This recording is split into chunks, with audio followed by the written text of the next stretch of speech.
Chapter 378. At such a young age he had such a cultivation and could even block his full blow. It would be strange if he could not guess Yi Guchen's identity. Wu Sang was sure that the young man in front of him must be a top genius carefully cultivated by the 7 forces of the Saint Origin dynasty. Only the holy sons and holy daughters can deal with the top geniuses of the 7 forces. Go back and report to the holy son of Xueling. Wu Sang was very decisive, without the slightest hesitation. He knew that in the face of the top geniuses of the 7 forces, even if he had a cultivation comparable to the 9 changes of the divine soul realm, it would be useless. Do you think you can escape? Yi Guchen's eyes were calm. His sword resonated with the void as he displayed the void sword skill, 1,000 waves.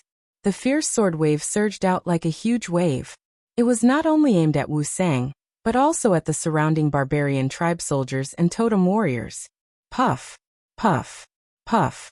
The blood barbarians fell to the ground one after another, as if they were harvesting rice. The corners of Wu Sang's eyes twitched when he saw this. He immediately let out a furious roar, and a blood-red light shot out from his chest, forming a blood-red scorpion totem. Elite totem, Demon Scorpion. With the appearance of the Demon Scorpion totem, Wu Sang's aura soared again. At the same time, a very illusory scorpion tail formed by the power of the blood-red totem emerged from behind him. The tail hook of the scorpion tail bloomed with a sharp light. Obviously, it had a good attack power. Don't think that you can ignore the brave totem warriors just because you are one of the top heaven's prides of the 7 great powers. Wu Sang roared, and the scorpion tail directly pierced towards Yi Guchen. Totem power can be used in this way. Yi Guchen's eyes lit up slightly. The reason why he did not leave when Xiaolai called him was that he wanted to understand the magical effects of totems through these totem warriors. Yi Guchen also knew some of these magical effects. Immediately, Yi Guchen activated the Azure Dragon totem on his left arm. A misty azure light covered Yi Guchen's left arm. At the same time, it seemed to emit a dragon's roar. Immediately, the green light gathered and attached itself to Yi Guchen's left arm. It looked like the claw of an illusory green dragon. This is... Wu Sang's eyes widened like copper bells. Previously he was only shocked by Yi Guchen's strength, but now Wu Sang was completely stunned. At the same time that Yi Guchen activated the Azure Dragon totem, his demonic scorpion totem began to tremble violently, as if it was being suppressed by a superior being. The scorpion's tail, which originally still had some power, also rippled, and its power weakened by at least half. How is this possible? That's the highest totem of the Wood tribe. Who are you? Wu Sang's expression changed drastically. It was as if he had just seen something ridiculous. Not only was the young man in front of him the same as him, he had also used the totem possession technique. Moreover, Yi Guchen's totem was suppressing Wu Sang's totem. My demonic scorpion totem is an elite totem, and this young man's totem can suppress me. It's at least a supreme totem. Damn it. That's a totem that only saints and saintesses have. Wu Sang howled in his heart. He could not believe what was happening in front of him. Although he did not know what Yi Guchen's totem was, the suppression from the totem was unquestionable.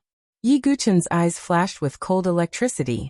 He reached out his Azure Dragon claw and grabbed Wu Sang's neck. Even though Wu Sang was tall and strong, he still half knelt down. He was almost unable to breathe because of Yi Guchen's choke. Yi Guchen's eyes were deep as he said, "You're surprised to see this totem? Why? Why do you have a supreme totem? This is something that only saints and saintesses can have. Who are you?" Wu Sang's face turned red. Oh. Yi Guchen looked surprised.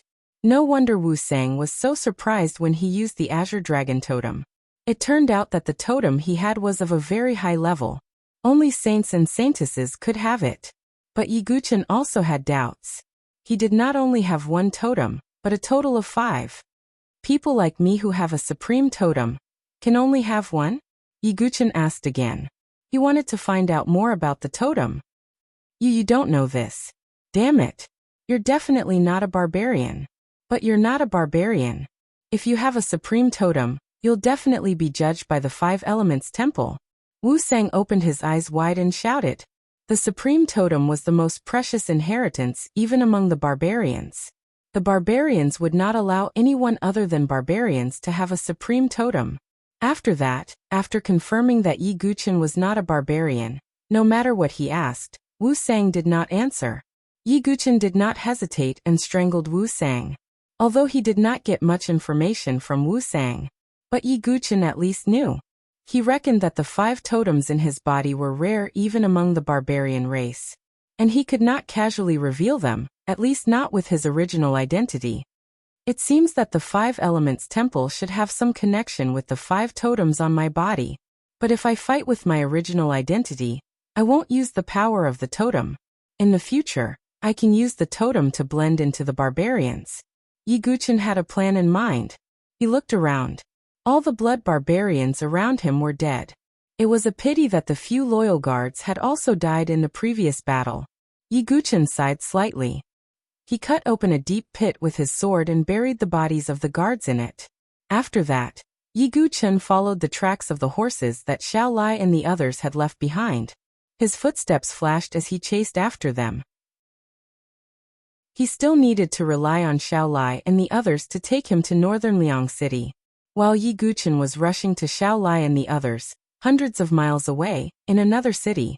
In the city, fire burned, thick smoke billowed, and the cries of countless people resounded in all directions. The fierce-looking blood barbarian soldiers guarded the 4 entrances and exits of the city, blocking everything.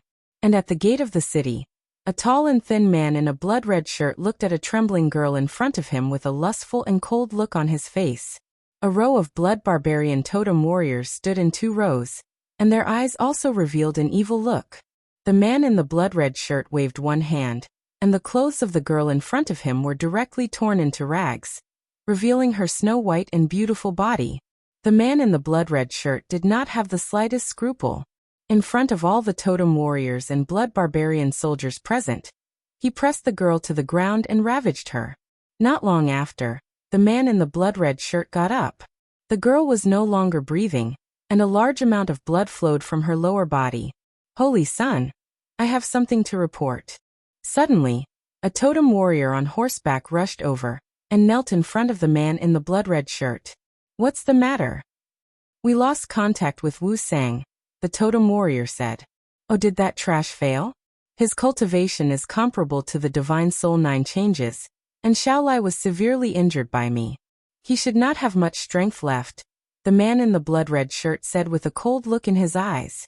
He was a holy son of the blood barbarian tribe. Xueling, Holy Sun, what should we do now? The totem warrior asked. This city is almost finished.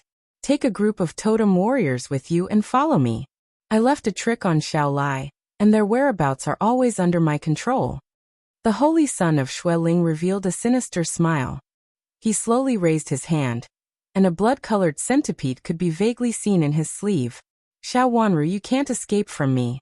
The holy son of Xueling stuck out his scarlet tongue and licked his lips, his eyes full of lust.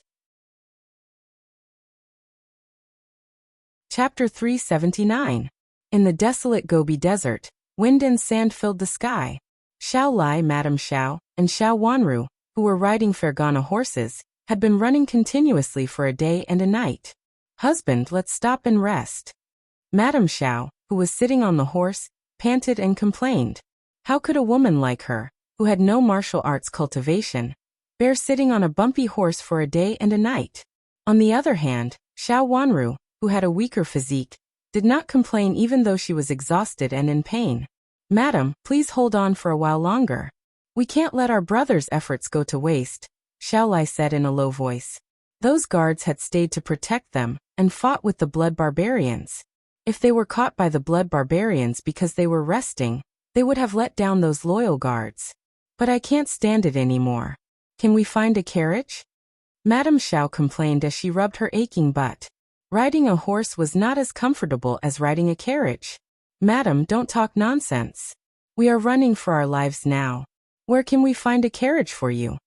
Xiao Lai looked helpless. He was the one who had spoiled Madame Xiao. Damn it, the carriage is gone and the guards are dead. It's all because of that young man. If we didn't bring him along, we wouldn't have been so slow and the blood barbarians wouldn't have caught up. Madame Xiao was full of resentment, and had nowhere to vent. She directly pushed the blame to Yi Guchen. Madam, you are too much. Xiao Lai frowned. Mother, what are you talking about? If that young master didn't save Wanru, she would have died. Xiao Wanru also frowned and felt injustice for Yi Guchen. He saved you because he felt guilty for dragging us down. Wanru, don't help others just because they treat you a little better. Madame Zhao's face was stern and her tone was cold when she saw that Xiao Lai and Xiao Wanru were speaking for Yi Guchen. Okay, stop talking. Let's continue. Xiao Lai waved his hand and did not want to say anything more. But at this moment, the sound of wind breaking came from afar, and a figure flashed quickly. Damn it! Did the blood barbarians catch up? Xiao Lai was shocked. Husband, let's run. Madame Xiao, who had just said that she wanted to rest, suddenly changed her expression. She was more panicked than anyone else. Brother Xiao, it's me. The figure landed. He was wearing a black robe and a bamboo hat. It was Yi Guchen. Little brother, you. Xiao Lai opened his mouth slightly when he saw that it was Yi Guchen. He had never thought that Yi Guchen would be able to escape from the totem warriors of the blood barbarians. It's you didn't die? Madame Xiao, who had a panicked look on her face, also hid her shock. However, her eyes were immediately filled with doubt. That is, it's great. Xiao the barbarian was Xiao Lai's and Xiao and Xiao was blood Xiao's. It's good that little brother is fine. Those guards of my Xiao family. Xiao Lai wanted to say something but stopped. He thought that since Yi Guchen could escape, the guards should be able to escape too. They are all dead. Yi Guchen said truthfully. Sai, is that so? Hearing this, Xiao Lai's face was filled with disappointment. Although he had expected it, he was still disappointed. However, after hearing Yi Guchen's words, the suspicion in Madame Zhao's eyes intensified. She suddenly opened her mouth and said, Could it be that after we left, you left those guards behind and escaped alone? Yi Guchen frowned. He had killed Wu Sang and the rest of the blood barbarians, but in Madame Zhao's eyes he was a deserter. Madam, this little brother is not that kind of person, Xiao Lai said hurriedly. When Yi Guchen threw out the supreme grade treasure pill, Xiao Lai felt that Yi Guchen was extraordinary. So he did not suspect Yi Guchen. He was just a little surprised. But Madame Xiao did not think so. She sneered and said, Husband, don't side with this person. Those guards are not weak. They are all dead, but this young man escaped alive. This is too strange. Maybe he was bought by the blood barbarians.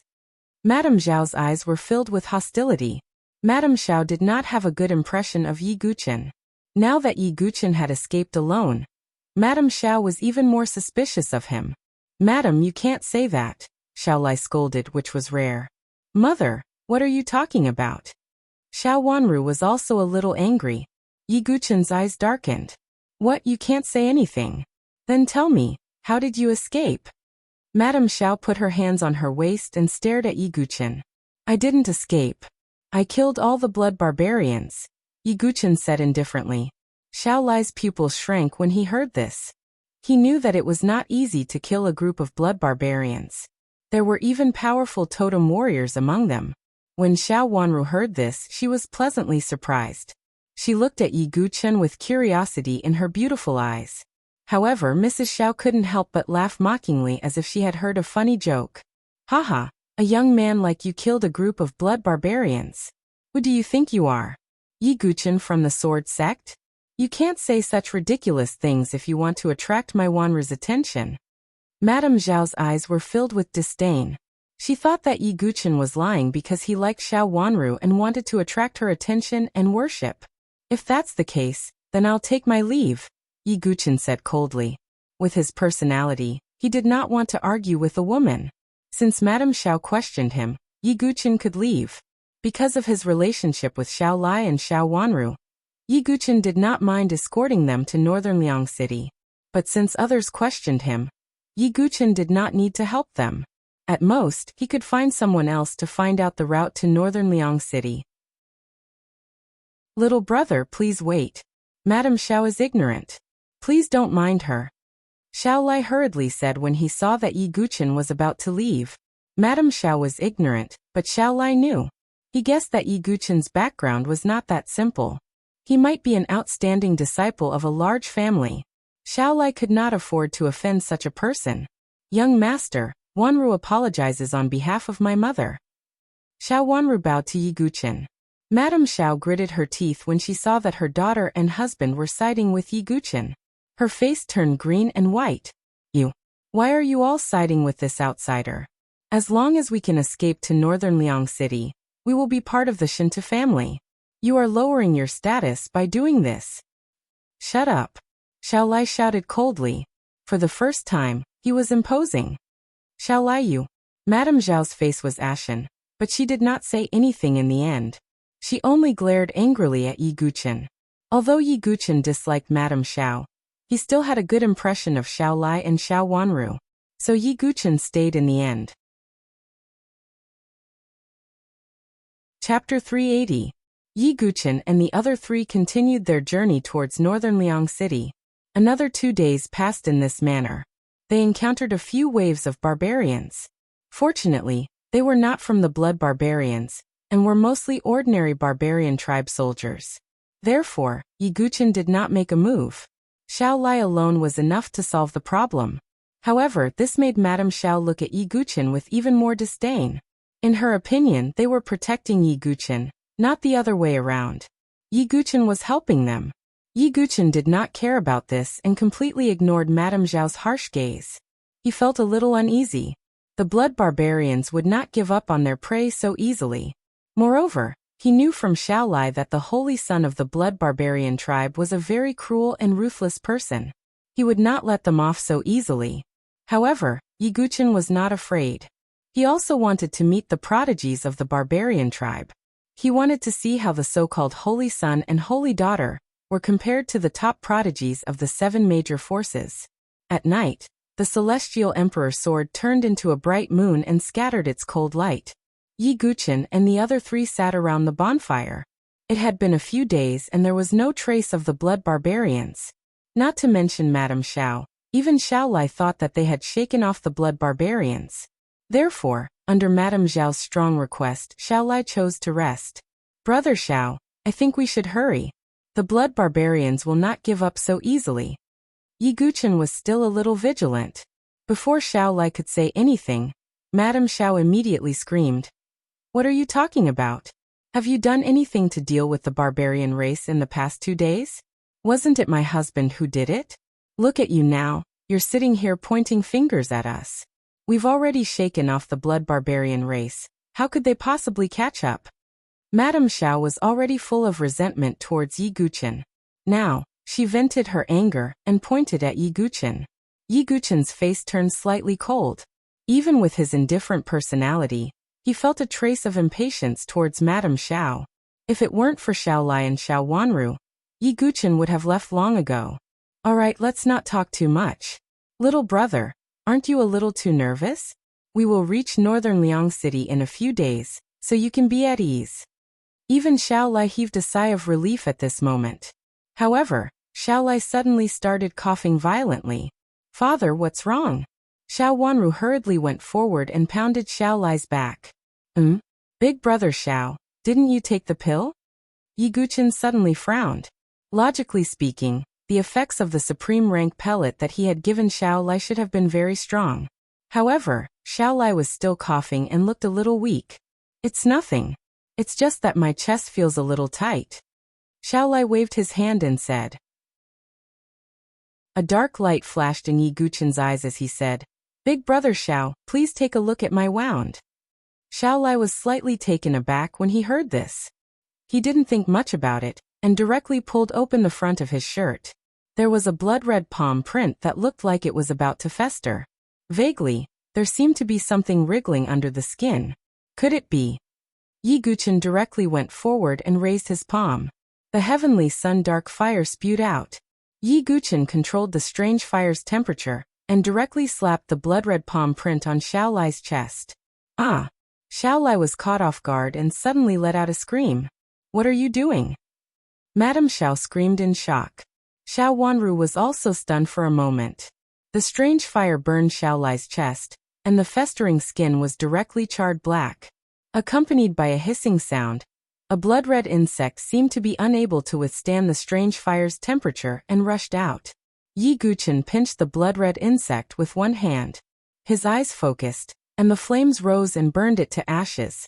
"Little brother, that is." Xiaolai was sweating profusely and said weakly, "It should be the goo of the blood barbarian tribe," Yi Guchen said in a deep voice. Although he did not understand the methods of the blood barbarian tribe, he had the spirit star soul-devouring parasite in his body before, so he knew a little about the goo. "Thank you, little brother, for saving my life," Xiaolai said gratefully.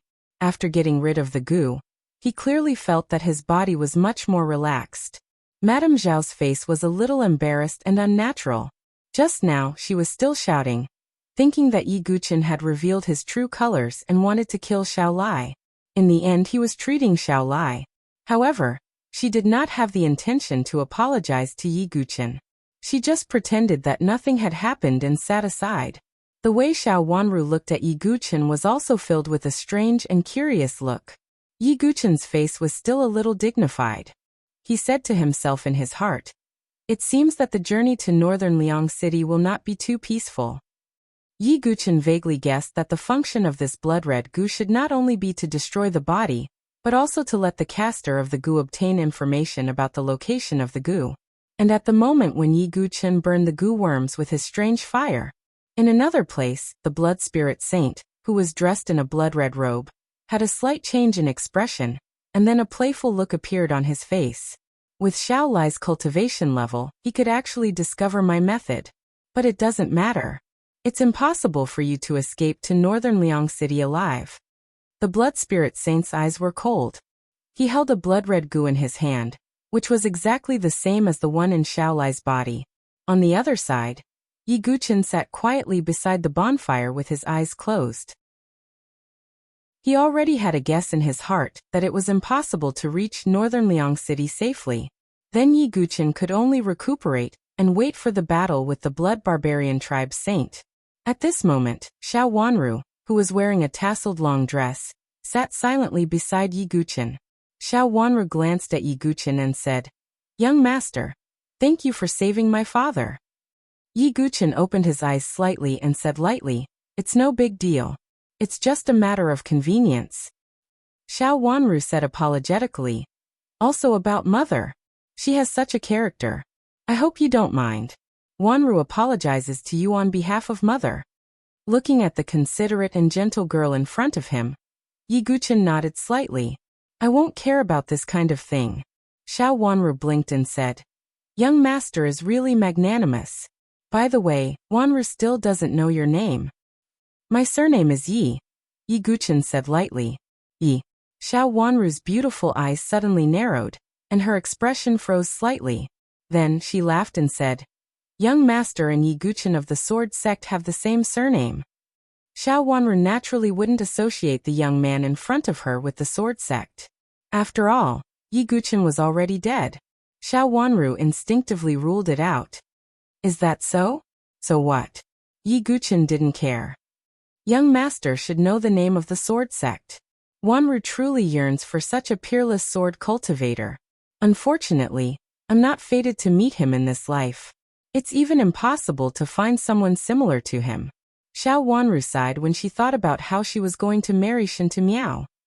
What's so good about the sword sect? Even with a sword in hand, they can't protect the people around them. Yi Guchen looked at the bonfire and thought about Su Jianshi, who had been unconscious until now. He thought about Situ Hongxue and Mu Xingzu. He sighed and said with a sigh. However, when Xiao Wanru heard this, the smile on her face disappeared, and her expression turned solemn. "Young Master Yi, although Wanru admires you, please don't slander Yi Guchen so easily. He's not someone you can casually comment on." Yi Guchen was a little stunned when he heard this. He felt a little self-reproachful, but in Xiao Wanru's eyes, he was slandering the sword sect. Even Yi Guchen was a little speechless. Xiao Wanru originally had a good impression of Yi Guchen, but after hearing Yi Guchen's words, her interest waned. She thought that the young man in front of her was a little arrogant, and had casually commented on the sword sect. She couldn't help but feel disappointed. "Young master, Wanru will go rest first." Xiao Wanru returned to Madame Zhao's side. Madame Xiao was overjoyed when she saw that her daughter seemed to have some conflict with Yi Guqin. She looked at Yi Guqin with a teasing smile in her eyes. It's impossible for a toad to want to eat a swan's meat. My daughter will arrive in northern Liang City in a few days, and will be the young mistress of the Shinta family. Not just anyone can match up to her. Madame Zhao's tone was a little proud. She glanced at Yi Guqin with a trace of disdain in her eyes. Yi Guqin ignored her. With Yi Guqin's true strength, even Shinta Miao could only kneel in front of him. Therefore, it was hard to say who was the toad and who was the swan. Chapter 381. After a night's rest, Yi Guqin and the other three had recovered some energy. After another day, a canyon suddenly appeared in front of Yi Guqin and the others. There was only one road in the canyon. It was narrow and long, extending into the distance. When Xiao Lai saw this gorge, his eyes revealed a pleasantly surprised expression. He turned to look at Yi Guqin, and said with a hint of joy in his voice, "Little brother, after we pass through this natural moat gorge, we'll be less than 2 days away from northern Liang City. Moreover, the barbarian tribe's sphere of influence hasn't expanded to this place yet. As long as we pass through this natural moat gorge, we'll be safe." Hearing this, Madame Xiao and Xiao Wanru also breathed a sigh of relief and smiled. After all, the pursuit and escape along the way had been mentally and physically exhausting. After entering this canyon, there is only one road. If we are blocked from the front and back, it will be a dead end. Yi Guqin said indifferently without any joy on his face. "Little brother, are you worried that there will be an ambush in the natural moat gorge?" "I don't think so. We have already shaken off the blood barbarian tribe. They don't know where we are," Xiao Lai said. "Ah, I think you are worried that you will not have a chance to meet Wanru after we reach northern Liang City. After all, with her identity, you will not be able to meet her in the future. So, you hope that we will not reach northern Liang City so quickly, right?" Madame Xiao said with a hint of sarcasm. She thought that Yi Guqin was deliberately delaying their arrival in northern Liang City, so that he would have more opportunities to meet Xiao Wanru. "All right, mother, don't slander young master anymore," Xiao Wanru rebuked with a slightly red face. In fact, Xiao Wanru had a good impression of this handsome young man who had saved her life. However, Yi Guqin's evaluation of the sword sect by the bonfire that night made Xiao Wanru's impression of Yi Guqin drop a little. However, she was still grateful to Yi Guqin. Yi Guqin did not bother to talk to Madame Xiao again. He looked at the heavenly moat gorge and frowned. Yi Guqin knew in his heart that Xiao Lai and Madame Xiao were too anxious to listen to his warning. Therefore, Yi Guqin simply didn't say anything and followed Xiao Lai and the others into the narrow canyon road. The canyon was narrow and dimly lit. The four of them rode their horses forward. Xiao Lai and Madame Xiao rode at the front, Xiao Wanru was in the middle, and Yi Guqin was at the back. Madame Xiao urged the horse forward impatiently. Her powdered face revealed an uncontrollable joy, as if northern Liang City was already right in front of her. But at this moment, from the depths of the dim and narrow road ahead, more than a dozen flashing arrows suddenly burst out, and the sound of breaking wind suddenly rang out. That sharp aura caused Xiao Lai's expression to drastically change. Boom. "Madam, be careful." Xiao Lai took out a long blade from his origin ring. As the blade spun, it danced in the air and blocked the arrows. However, there was still an arrow that managed to escape from the gap in the net of blades, and pierced through Madame Xiao's shoulder. Ah! Madame Xiao, who was immersed in the beautiful fantasy of the future, suddenly felt a sharp pain in her shoulder. Her entire body was thrown off the horse by the inertia of the arrow and fell to the ground. Her face was covered in dirt, and she clutched her shoulder as she screamed like a chicken being slaughtered. "Madam!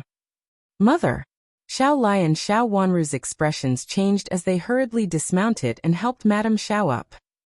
Pain. I'm going to die." A bloody hole appeared on Madame Xiao's shoulder as she screamed incessantly. Yi Guqin's facial expression was calm. He looked ahead. About 5 or 6 totem warriors were wearing blood-red armors. They were walking towards him from the dim and narrow road. Their faces were filled with a cruel and bloodthirsty look. "Xiao family patriarch, you are really stupid. Are you in such a hurry to walk into a trap?" A totem warrior sneered. There really is an ambush.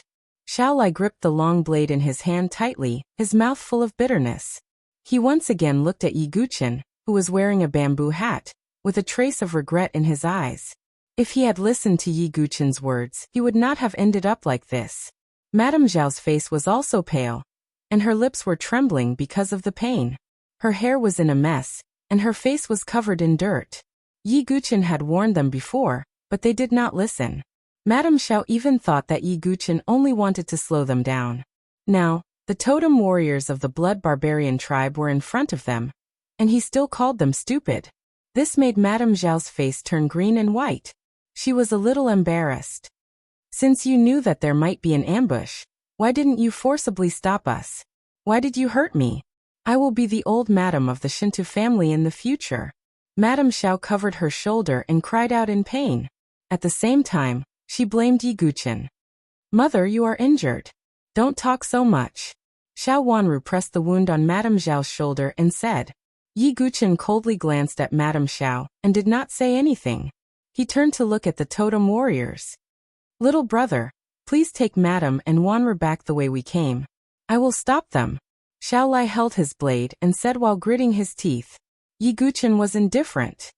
Little brother? Xiaolai looked at Yi Guqin, who did not move. He was anxious and puzzled at the same time. Sai, I said that once we enter this place, it is a dead end. There is no way out. Yi Guqin sighed slightly.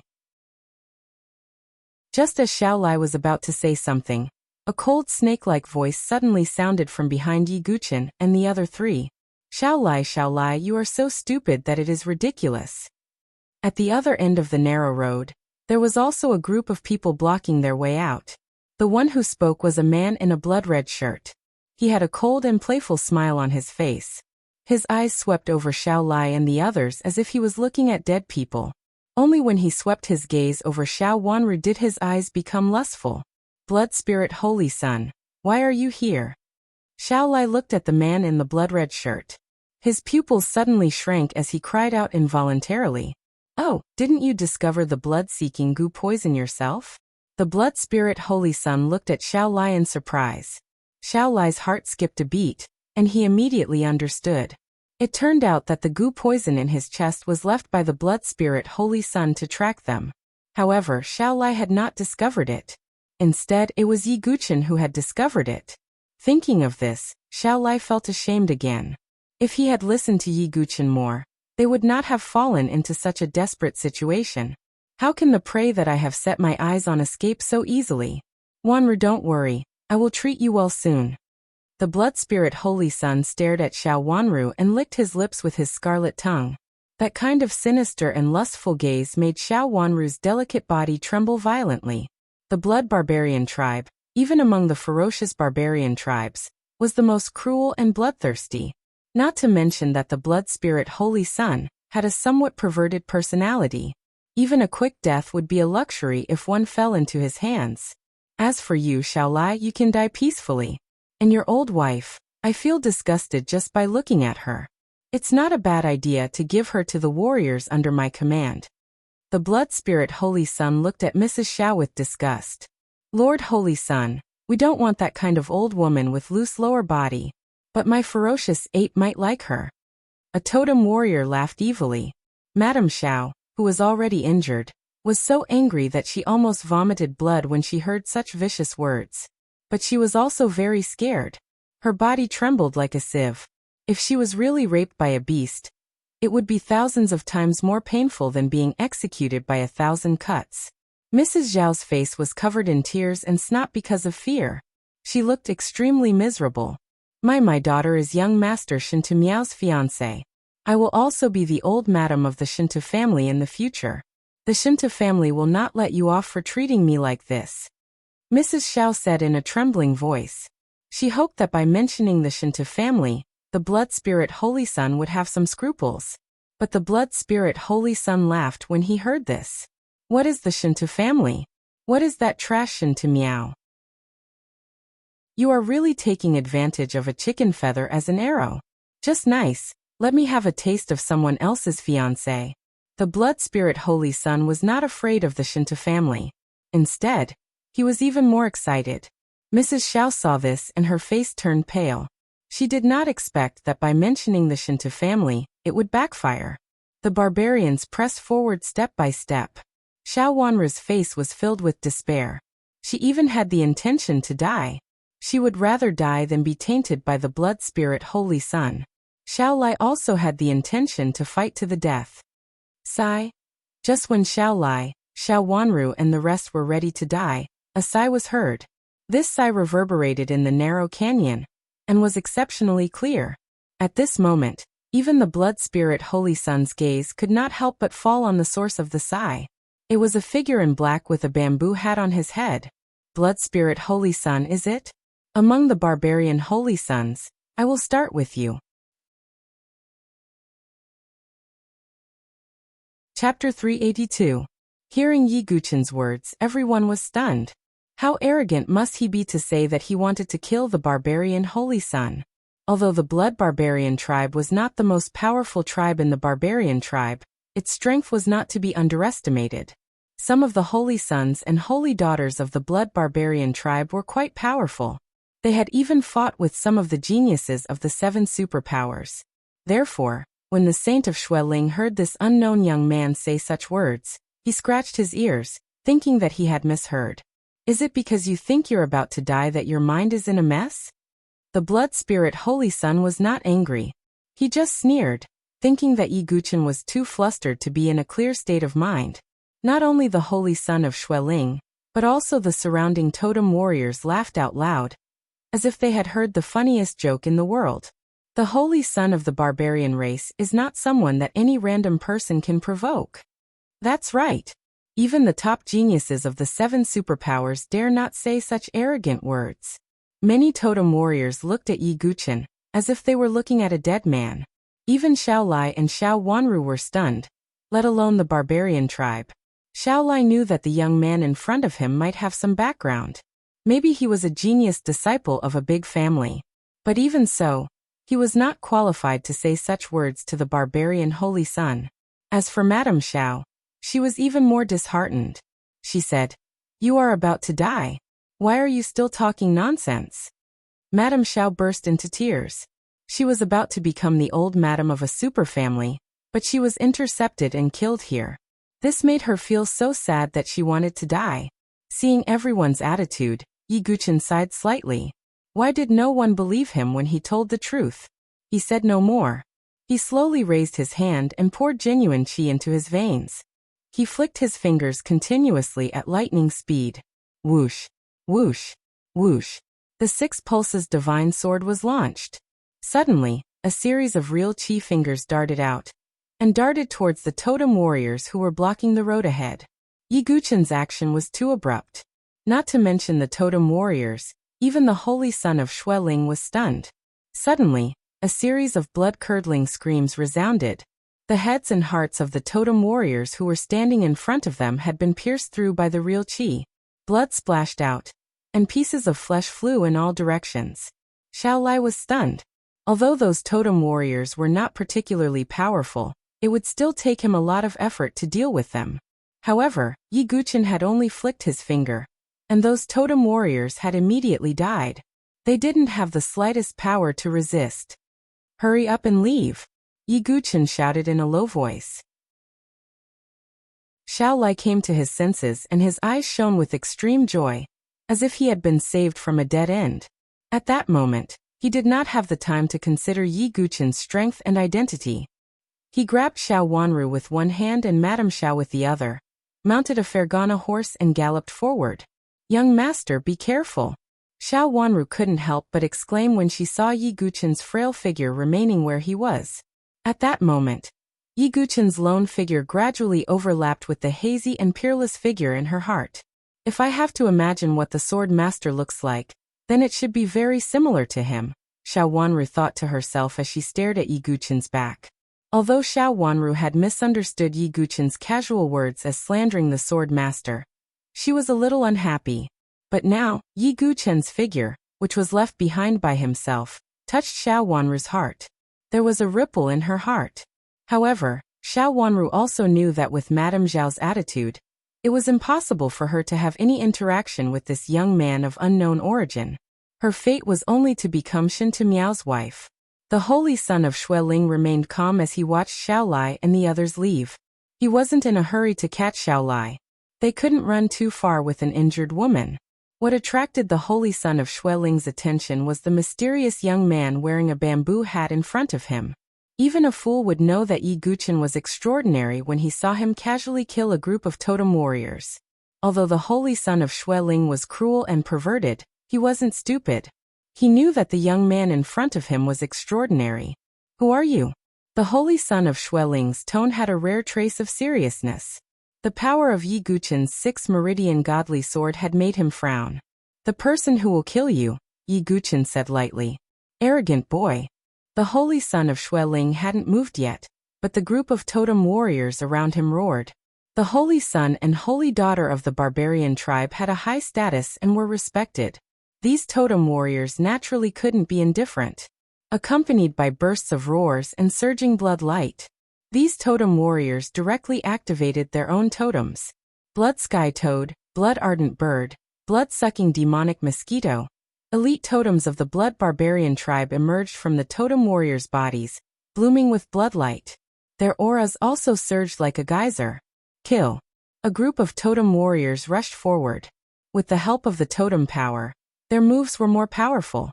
At the same time, they could also perform some totem possession skills. But these moves were useless against Yi Guchen. He withdrew the Netherese broadsword with a flip of his hand, and the wide and heavy pitch-black body of the sword was like a shield that completely blocked all these moves. Then Yi Guchen's heavy sword swept out. The vigorous sword chi was like a wave, spreading out with him as the origin. Puff, puff, puff. The totem warriors were hit by this sword wave. They spat out mouthfuls of blood along with their broken organs. They were sent flying upside down like kites with broken strings. The ferocious sword ripples shattered their internal organs. Yi Guchen only swept out with his sword, and this group of totem warriors had suffered heavy casualties. They could no longer fight. "Are you from the 7 forces?" There was no trace of contempt or ridicule in the blood spirit saint's eyes. If he still looked down on Yi Guchen now, he would be really stupid. The blood spirit saint took out a blood-red bone whip, which looked like it was pieced together by vertebrae. A strong blood-red totem power wrapped around the bone whip. "No matter who you are, since you have provoked me, you can only die. But I won't kill you immediately. Instead, I will cut off your limbs and throw you into the hemolytic demon pool. I will let you watch your body melt bit by bit." The blood spirit saint waved the blood-red bone whip with a cruel smile on his face. Yi Guchen's eyes were indifferent. Most of the barbarians were cruel, and the blood barbarians specialized in the Tao of blood, and had many cruel means. Yi Guchen's main purpose in coming to the great wilderness mansion was not to deal with the barbarians. But in the face of such a cruel and bloody barbarian tribe, Yi Guchen would not show mercy. Chapter 383. The Saint of Blood Spirit dashed forward, holding the scarlet bone whip in his hand, and lashed it at Yi Guchen. Yi Guchen waved his Xianming heavy sword and chopped down. A terrifying shock wave spread out. The Saint of Blood Spirit narrowed his eyes, and a strong scarlet totem power spread out from his body. His whip whizzed out like a scarlet python. Yi Guchen blocked the attack with his sword. The Xianming heavy sword was like a thick shield, blocking the attack of the scarlet bone whip. Clang! The bone whip and the heavy sword collided, and sparks burst out with the sound of metal clashing. However, to the Saint of Blood Spirit's surprise, Yi Guchen did not take a step back despite the power of his whip. "You have some skills." At this moment, the Saint of Blood Spirit stopped looking down on Jian Wushuang. In his eyes, this young man with a bamboo hat was a strong opponent on the same level. "You are a genius from the 7 superpowers?" The Saint of Blood Spirit held the scarlet bone whip tightly. "You talk a lot of nonsense." Yi Guchen looked indifferent. He swung his sword again. The Xianming heavy sword seemed to have the power to destroy everything. A fierce sword wave spread out and cracked the narrow road in front of him. "You are too arrogant." The Saint of Blood Spirit's eyes darkened. Even the geniuses from the 7 superpowers were on the same level as them.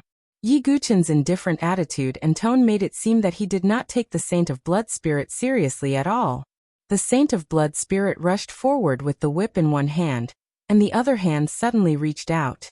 Vigorous blood-red totem power gathered in his arm, making his arm look like it was made of fresh blood. His entire arm was a strange dark red. Blood Demon Hand. The Saint of Blood Spirit's bone whip wrapped around Yi Guchen's Xianming heavy sword, and then he swung it hard. Yi Guchen's heavy sword immediately moved to one side. Then Saint Son of Xueling's Blood Demon Hand slapped hard at Yi Guchen's chest. Yi Guchen also reached out his other hand and added half of the power of the invincible Vajra body. The golden light on his palm was tinged with cyan light. He clashed with the Blood Demon Hand of the Blood Demon. Bang! True Qi collided with the totem power, bursting out a circle of ripples. Xueling Holy Sun's expression suddenly changed the moment they exchanged blows. Yangming felt a terrifying force crushing down on him inch by inch from his arm, and he could even clearly hear the sound of his bones cracking. Cough! The Saint of Xueling retreated quickly. The Blood Demon arm was trembling violently. However, although he was surprised by Yi Guchen's terrifying strength, there was still a sinister sneer on his face as he said, "This Blood Demon's hand is mixed with 49 types of blood poison of my blood barbarian tribe. Even a divine soul expert will die upon contact. Boy, you are still too inexperienced." Saint Son of Xueling sneered, as if his plan had succeeded and he was sure of victory. Yi Guchen raised his hand slightly, and saw a layer of dark red blood poison spreading from his palm to his arm. However, Yi Guchen did not care at all. His invincible Vajra body was extremely resistant to all kinds of poisons. In his body, there were also the heavenly fire and heavenly thunder, which could naturally restrain all kinds of poisons. Yi Guchen operated his body slightly, and the heavenly sun Xianming fire and purple void thunder were transmitted to his arm along his tendons and meridians. There was a sizzling sound coming from Yi Guchen's arm. The thick dark red blood poison directly turned into white smoke, rising and being annihilated. This Saint Son of Xueling's eyes almost popped out when he saw Yi Guchen's arm was as good as new. Because he was the saint of the blood barbarian tribe, he clearly knew the power of the blood poison. He had once used the Blood Demon Hand to poison some talents of the 7 superpowers to death, and turn them into a pool of blood. "You think you can kill me with this unorthodox method?" Yi Guchen's lips curled into a trace of coldness. He directly used the shadow steps, and his body moved quickly, leaving behind a residual shadow. Rushing toward Saint Son of Xueling, Saint Son of Xueling's eyelids twitched. Only then did he realize that the young man in front of him was difficult to deal with. It could be said that if Yi Guchen was not afraid of the blood poison, then Saint Son of Xueling's various methods would be weakened by at least 30%. Blood Bomb. Saint Son of Xueling released all his totem power, which rolled and condensed into balls of blood-red energy light, and rushed toward Yi Guchen. Yi Guchen loosened his hand and put the Xianming heavy sword back into the natal ring. The Xianming heavy sword had the effect of suppressing genuine qi. The moment it left his hand, Yi Guchen's genuine qi burst out and speed soared again. That ghostly speed made Saint Son of Xueling break out in a cold sweat. Yi Guchen directly passed through the balls of blood-red energy light. With a flip of his hand, he held the blood prison sword in his hand. Saint Son of Xueling lashed out the blood-red bone whip in his hand again, and it directly hit Yi Guchen's body. However, before Saint Son of Xueling could smile, he was shocked to find that the bone whip had directly passed through Yi Guchen's body. Then, in the next moment, Saint Son of Xueling felt his hair stand on end and his spine tremble. Oh no! Saint Son of Xueling hurriedly moved aside. A blood-red long sword directly penetrated his shoulder from the back. The piercing pain made Saint Son of Xueling scream. Yi Guchen's eyes were cold. He had used the shadow-killing swordsmanship, instant kill. Puff! Yi Guchen raised his sword, and Saint Son of Xueling's left arm was directly cut off. It fell to the ground, and blood spurted out. Ah! Saint Son of Xueling screamed again. In desperation, he shook his sleeve, and a blood shadow suddenly rushed toward Yi Guchen. Yi Guchen's figure suddenly retreated, and the blood shadow directly increased in size. In the end, it turned into a blood-red centipede that was 3 feet long. Demonic Beast. Seeing the blood-red centipede, Yi Guchen was not surprised. The barbarian tribe was also very good at taming demonic beasts and making them their trump card. Many experts of the dynasties were very afraid to fight with the barbarian tribe one-on-one, because the barbarian tribe had the means to tame demonic beasts, which was equivalent to fighting 1 against 2. However, Yi Guchen's eyes did not waver at all. On the other side, Saint Son of Xueling picked up the broken arm on the ground and looked at Yi Guchen with great resentment. You are definitely from the 7 superpowers, but do you think that as the Saint Son of the Blood Barbarian tribe, this is all I can do? Saint Son of Xueling said coldly, and directly put the broken arm on his shoulder. Dense blood light spread out. Saint Son of Xueling took out another blood bottle and raised his head to drink the viscous liquid. The next moment, Yi Guchen saw countless blood-red tentacles spread out from the broken arm and the incision. They connected with each other, and finally the whole arm was intact. Saint Son of Xueling shook the arm, and a cruel sneer appeared at the corner of his mouth. Maybe you don't know that the blood medicine extracted from the hemolytic demon pool of our blood barbarian tribe can heal any injury, no matter how serious it is. Now it's your turn. On the surface of Saint Son of Xueling, a dense blood-red light shone out, and finally formed a totem with terrible pressure. The supreme totem of the blood barbarian tribe, the 1,000-legged blood centipede. Chapter 384. The status and cultivation potential of the barbarian tribe depended on their totems. The higher the level of the totem, the greater the power and talent of the totem. For example, Wu Sang was able to become a team leader because his totem was the elite demon scorpion totem. When the Saint of Xueling released his own totem, Yi Guchen could clearly feel the difference brought by the different levels of totems. A totem with a bloody and evil aura was released from the saint's body. The totem looked like a crouching centipede, but it was blood-red and looked quite scary. This was the reason why Xueling was able to become the saint of the blood barbarian tribe. The supreme totem, 1,000-legged blood centipede. When the supreme totem was released, Yi Guchen clearly felt that the aura of Saint of Xueling's whole body had increased by a large margin. It was as if Yi Guchen had performed the soul-devouring secret skill. And this 1,000-legged blood centipede totem was obviously much more powerful than Wu Sang's demon scorpion totem. There was only one level difference between the elite and the supreme totem, but there was a huge difference in their attributes and abilities. Otherwise, there would not be such a big difference between the saint and the saintess and the totem warriors. How about it, kid? Are you scared now? The saint straightened his back. The surging totem power in his body gave him great confidence. And there was a demonic centipede beast beside him that was comparable to the 8th transformation of the godly soul realm.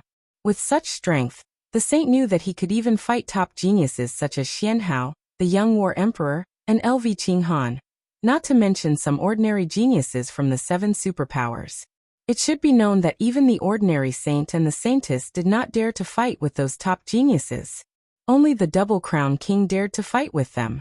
The saint thought that the young man in front of him was at most an ordinary genius from the 7 superpowers. It was impossible for him to be one of those top geniuses.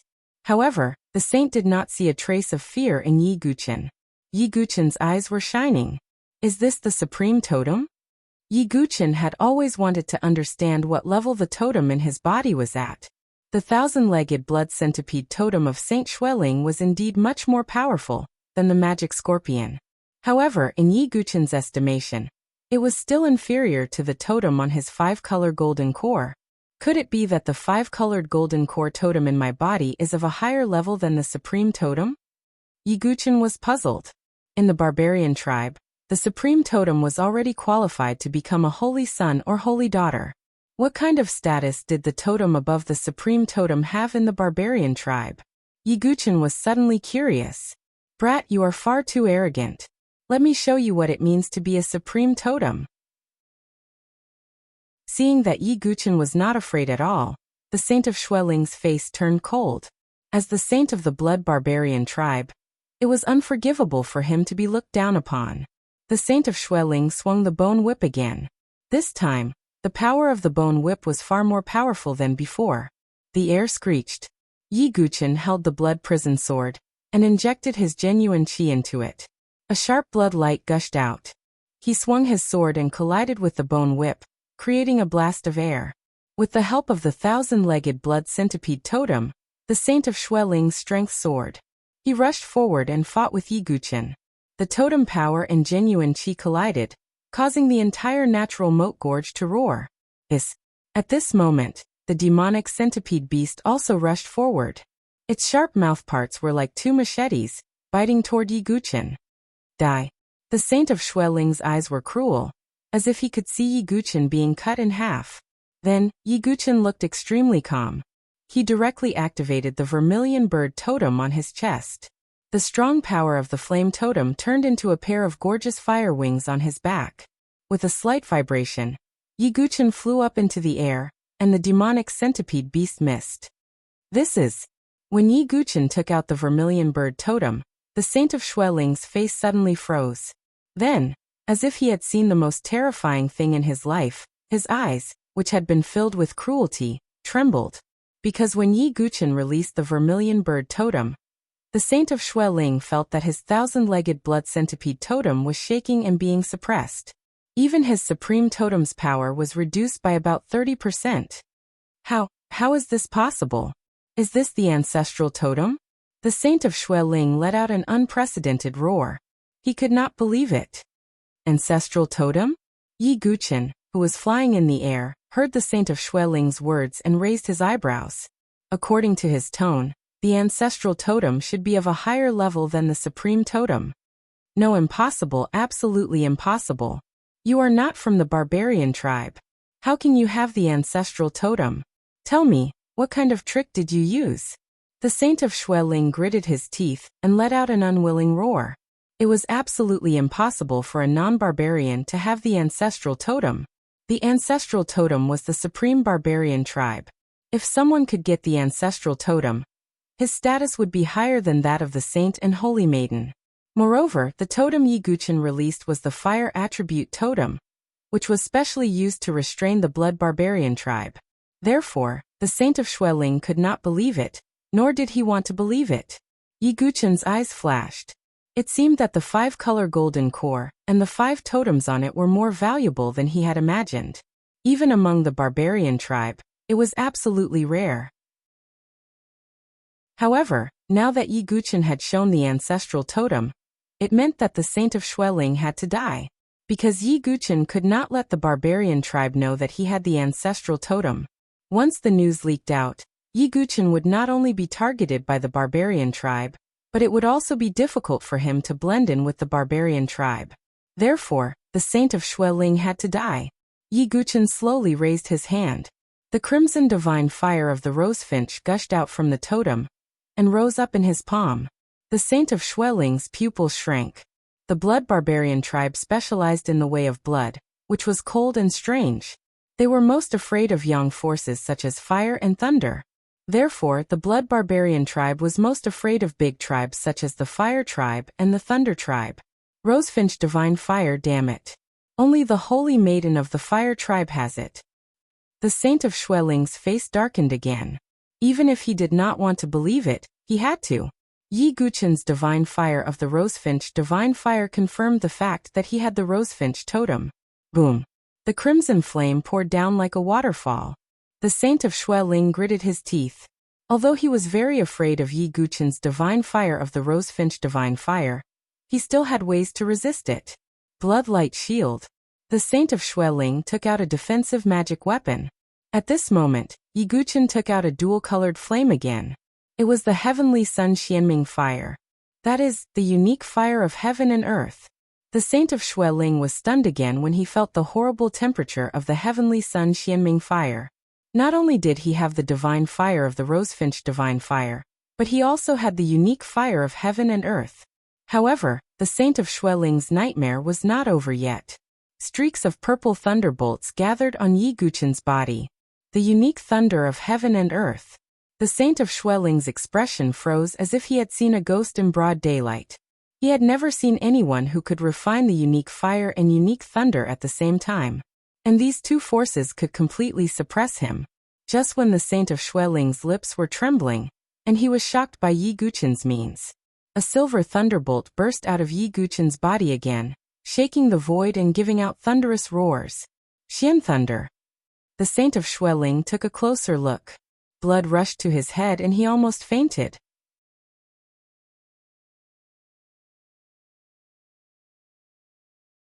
The Saint of Xueling was at an absolute disadvantage in terms of both power and attribute. Ah! The Saint of Xueling screamed. His demonic blood hand was broken again. Its bones cracked and shattered. At the same time, the power of Yi Guchen's strange fire and strange thunder penetrated the Saint of Xueling's arm, and instantly burned it into charcoal. Don't you have blood medicine to heal your wounds? Come on, let's do it again. Yi Guchen's lips curled into a cold smile. He had cut off the Saint of Xueling's arm, and the Saint of Xueling had taken the blood medicine to recover. However, Yi Guchen knew that such precious blood medicine must be extremely rare, even in the blood barbarian tribe. Even the Saint of Xueling could not have too much of it. Sure enough, after hearing Yi Guchen's words, the Saint of Xueling's face became even more ghastly. He retreated quickly. At the same time, the demonic centipede beside him attacked. The blood hell sword in Yi Guchen's hand vibrated and resonated with the void. An extremely terrifying sword wave poured out like a tide. As Yi Guchen's understanding of the void sword skill deepened, it would not be long before this spiritual level sword skill was completely comprehended to the martial level. At that time, Yi Guchen could officially cultivate the great void sword wave. The demonic centipede had a strong blood armor, but it still could not resist the power of the sword wave. The fierce sword wave directly penetrated the blood armor, and shook the demonic centipede into minced meat. Yi Guchen took advantage of the situation, and slashed at the demonic centipede's mouth with his sword. Flames burst out from the blade. Like a red-hot knife cutting through fat, the centipede demonic beast was cut into two halves from the middle. A ferocious demonic beast comparable to the 8th transformation of the Divine Soul Realm, was killed by Yi Guchen with one slash. Damn it! The Saint of Xueling's eyes twitched violently. How could he not know that the young man in front of him was not as simple as an ordinary genius from the 7 superpowers? Who the hell are you? The Saint of Xueling roared as he retreated quickly. He already had the intention to retreat, with a trace of fear in his eyes. Yi Guchen's cold eyes flashed. Since his vermilion bird totem had revealed itself, how could he let the Saint of Xueling go? Swoosh! The blood sword edge cut through the air, with the violent power of fire and thunder, and slashed at the Saint of Xueling's head. Thousand-legged blood centipede. Totem spirit manifestation. The Saint of Xueling roared, completely bursting out the totem power. In an instant, a blood centipede phantom, which was much larger than the demonic centipede, rose from the totem. That terrifying blood-red totem power poured out in all directions with a loud bang. Totem spirit manifestation? Yi Guchen's eyes were slightly surprised. Regarding totem skills, Yi Guchen only knew totem possession.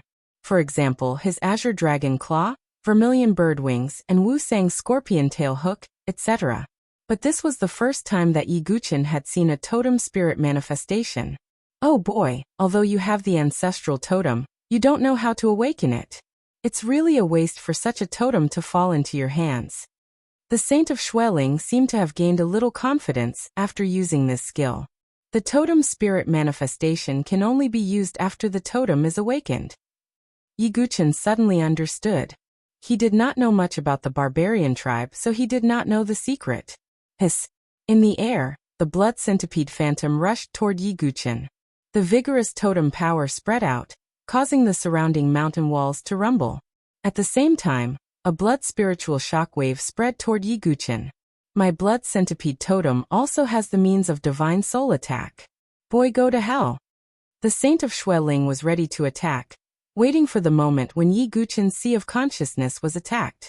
As expected, Yi Guchen's body suddenly stopped. His face seemed to be pale, as if his Sea of Consciousness had been shaken. Good chance. The Saint of Xueling held the bone whip, approached Yi Guchen, and swung it toward his head. If the whip fell, Yi Guchen would be killed in one blow. The Saint of Xueling smiled cruelly, as if he had seen Yi Guchen's head explode like a watermelon.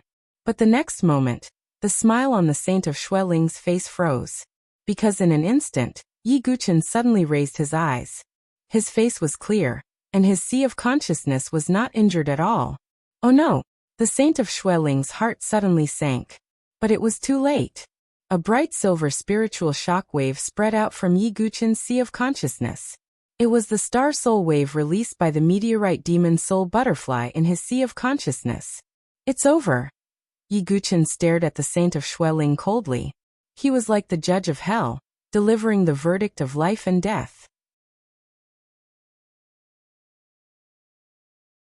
Chapter 386. No. The saint of Xueling's eyes were filled with fear. In the past, Blood Spirit Saint could only see such fear in the eyes of others. But now the roles were reversed. He was the one who showed fear and despair.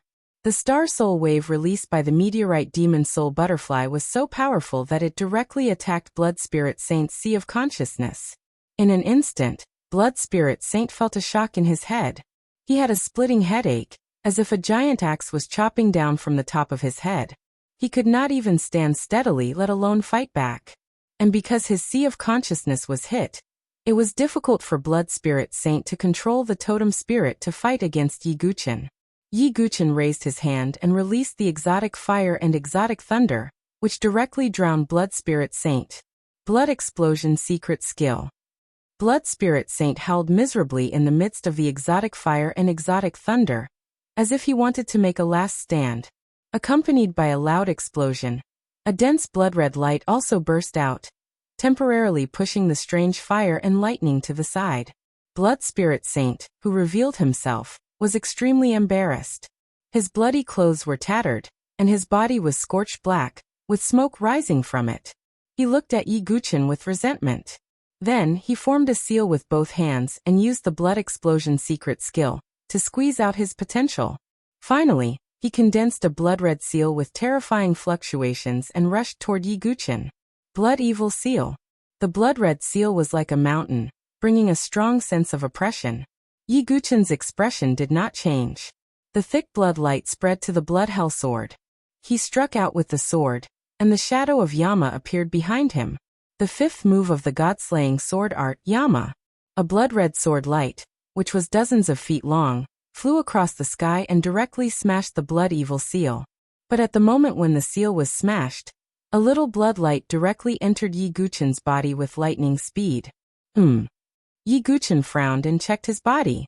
The blood barbarian tribe had always used strange means. Yi Guchen did not want to be fooled by any tricks. The little blood light had no lethality or attack, but it condensed a blood talisman in Yi Guchen's body. What is this? Yi Guchen's tone was slightly cold. On the other side, after using the blood explosion secret skill, Blood Saint's state fell to the bottom. His entire body was charred black. His skin and flesh were torn apart by the strange fire and thunder. However, when he looked at Yi Guchen, there was a sneer of vengeance. This is the killing talisman of our blood barbarian tribe.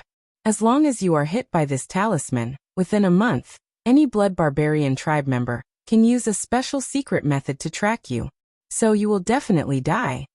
Blood Spirit Holy Sun sneered and coughed up blood again. Oh, I see. Yi Guchen's eyes were indifferent. In other words, the sure kill talisman would remain in Yi Guchen's body for a month. During this month, any blood barbarian who wanted to could track down Yi Guchen and treat him as prey. Of course, if you're willing to let me go, I'll remove the sure kill talisman. What do you think? This is good for both of us. The saint of Xueling did not want to die either. He was the saint of a clan. How could he be willing to die in the hands of an unknown young man? So you're threatening me. That's fine. Yi Guchen nodded slightly. The saint of Xueling smiled and heaved a sigh of relief.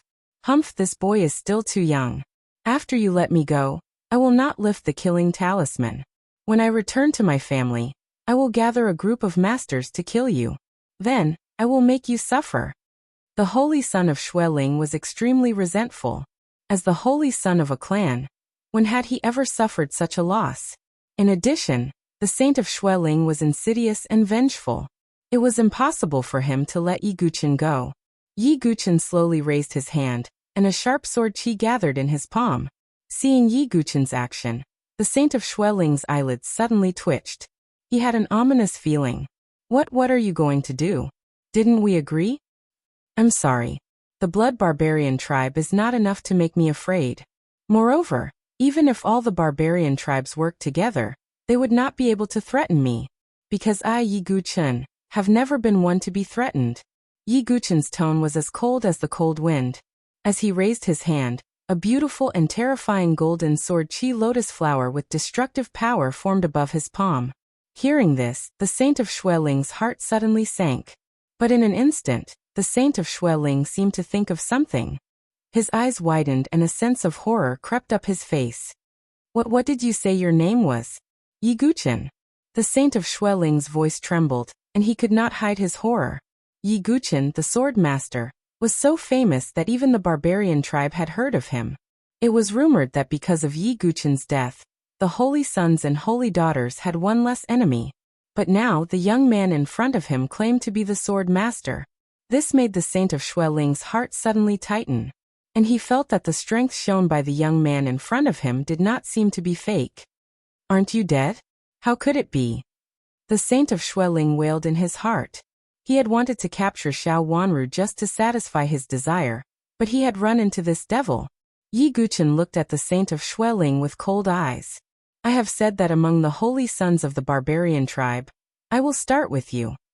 After saying this, Yi Guchen flicked his finger and threw out the golden sword lotus. No. I am the holy son of the blood barbarian tribe. How can I die here? The saint of Xueling retreated quickly and tried to escape. However, he was already at the end of his rope. How could he escape this sure-kill attack? The golden sword lotus exploded on the saint of Xueling. A majestic golden lotus enveloped the saint of Xueling. As the lotus petals rotated, the saint of Xueling's body was cut by countless sword chi. It was as if he was being dismembered. Ah! A shrill scream came to an abrupt end. A holy son had died. Looking at the ground full of minced flesh and blood, Yi Guchen had a direct understanding of the power of the reincarnation sword lotus. Not only was it powerful, but it was also extremely painful as the petals of the sword chi rotated. The poor saint of Xueling was used as a touchstone by Yi Guchen to test the power of the reincarnation sword lotus. At this moment, Yi Guchen suddenly found something in the pool of minced flesh and blood. Yi Guchen went forward and picked it up. It was a token that looked like blood jade. The word holy was engraved on the front. Is this the holy sun token? Yi Guchen thought. In the barbarian tribe, the holy sons and holy daughters had their own tokens. They always carried them with them, and would not fall into the hands of others. The higher-ups of the 7 superpowers also judged the merits of killing according to the holy sun token and holy daughter token. Yi Guchen casually put the holy sun token into his vital ring. After killing a holy sun, Yi Guchen's expression did not change at all. It was as if killing a holy sun was not a big deal. Yi Guchen also knew the reason why he could kill Xueling so easily. It was because his exotic fire and thunder were the natural nemesis of the blood barbarian tribe. If it were another holy son of the barbarian tribe, Yi Guchen might not have been able to deal with him so easily. Therefore, it was not that the holy son of the barbarian tribe was weak, but that holy son Xueling was too unlucky to have met Yi Guchen, who was his natural nemesis. Although I have killed Xueling, the must-kill token is a little troublesome, but it will only last for a month. Yi Guchen thought to himself. The must-kill token was just a little troublesome for Yi Guchen, but it was not a big threat. After adjusting his breath for a while, Yi Guchen chased after Xiao Lai and the others. After Yi Guchen killed Xueling, there was a disturbance in the blood barbarian tribe.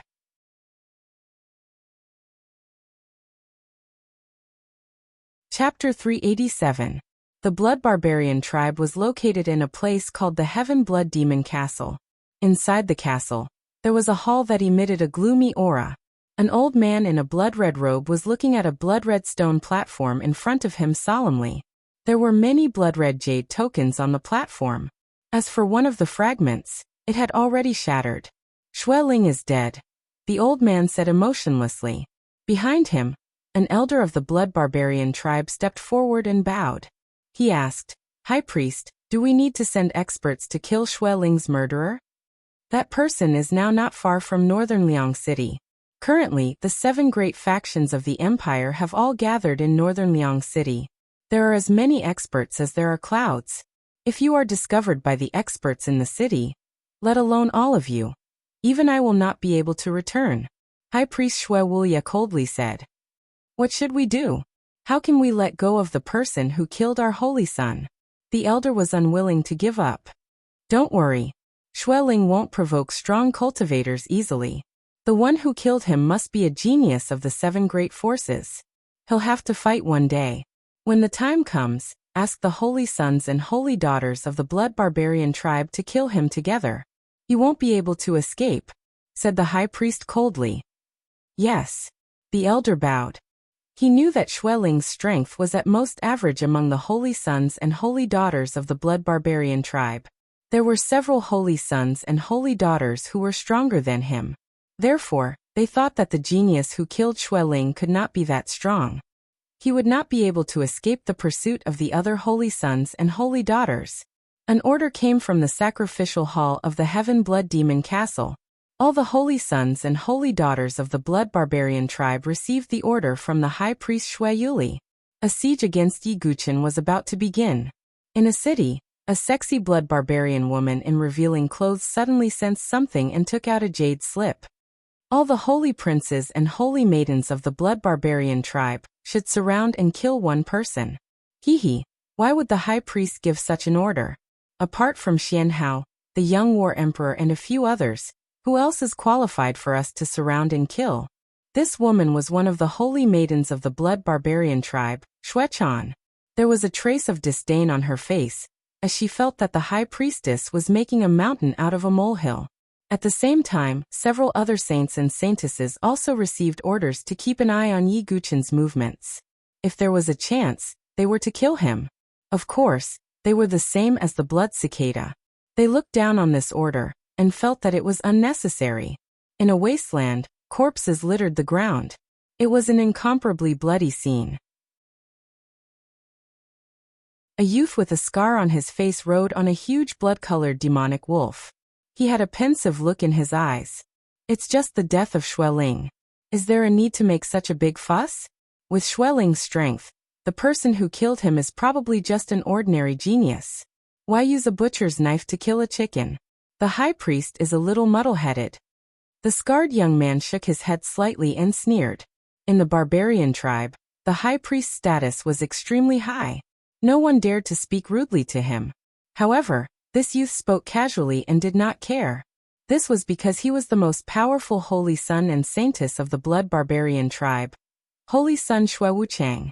Of course, whether it was Xue Wuchang or blood cicada, they did not know that the person who killed Xue Ling was not an ordinary genius, but Yi Guchen from the sword sect. They also did not know that Yi Guchen possessed the exotic fire and unusual thunder that could naturally suppress the blood barbarian tribe. Therefore, it was hard to say who was the hunter and who was the prey in this siege. On the other side, Xiao Lai and the others, who had escaped from the natural moat gorge, were riding on the Fergana horses and rushing through the Gobi Desert. They did not dare to stop at all, for they were afraid that Xue Ling would catch up with them after killing Yi Guchen. Husband, how much longer until we reach northern Liang City? Madame Xiao, who was riding on the horse, shouted with a pale face and a trembling voice. The injury on her shoulder had only been treated briefly and she had taken some elixirs, but it was still very painful. Madam, hold on a little longer, Xiao Lai said with a trace of guilt in his heart. He felt very guilty towards Yi Guchen. If we had listened to him, we might have been able to go around the natural moat gorge. It's all our fault for wanting to reach northern Liang City as soon as possible. That's why we didn't listen to him. Now he has to cover our retreat. Xiao Lai shook his head and sighed deeply. He was a person who valued friendship. At this moment, he thought that Yi Guchen might have met with a mishap and felt very guilty. Husband, don't feel guilty anymore. We were kind enough to bring him along. Now is the time for him to repay our kindness. There's no need to blame yourself, Madame Xiao said matter-of-factly. It was as if they had done Yi Guchen a great favor by bringing Yi Guchen along. Yi Guchen had killed the totem warriors and healed Xiao Lai's injuries. Now he had even let them escape and covered their retreat. Madame Xiao directly ignored these favors. Mother, you are too unreasonable. Xiao Wanru also felt that Madame Zhao's words were extremely harsh. She had been feeling down. Now that she heard Madame Zhao's sharp words, she felt indignant for Yi Guqin. Wanru, you don't understand. Do you know why this young man is helping us? He wants to please us, please you, the young madam of the Shinta clan. He is doing this to hug the Shinta clan's thighs. It's all for himself. Madame Xiao tried to figure out Yi Guqin's thoughts with her snobbish way of thinking. Enough. Xiaolai shouted and raised his tiger-like eyebrows. Am I wrong? Isn't that the case? Madame Xiao snorted coldly. However, at this moment, a faint voice suddenly came from behind them. To please the Shinta clan. Is the Shinta clan worthy? A figure dressed in black and wearing a bamboo hat lightly flew over from behind. Little brother. Young Master Yi. When they saw who it was, Xiao Lai and Xiao Wanru were shocked. They were stunned for a moment, and could not recover from their shock. Ghost. Madame Xiao was even more horrified. She thought that she had seen Yi Guqin's ghost. It was no wonder that they were so surprised. They could not believe that Yi Guqin, who had faced the holy son of Xueling and a group of totem warriors alone, could return safely. Xiao Lai had guessed that Yi Guqin should be a genius disciple of some aristocratic family. Therefore, when Yi Guqin said that he had killed Wu Sang and the other totem warriors, Xiao Lai could still believe it. However, now that he was surrounded by a holy sun and a group of totem warriors, he was still safe and sound. This was beyond Xiao Lai's expectations. Young master, you are really all right. Although Xiao Wanru was shocked, she was more happy. That group of blood barbarians. Xiao Lai wanted to say something but stopped. He looked at Yi Guqin. Yi Guqin did not speak. He nodded lightly. Xiao Lai took a deep breath and suppressed the shock in his heart. A holy son had died just like that. He had died at the hands of this unknown young man in front of him. Even Xiao Lai was curious about Yi Guqin's identity. On the other hand, Madame Xiao, who had calmed down, looked at Yi Guqin with uncertainty. She had previously slandered Yi Guqin, saying that he had abandoned the Xiao family guards and escaped alone. This time, Yi Guqin was alone. The fact that he was safe and sound was enough to prove that Yi Guqin was telling the truth.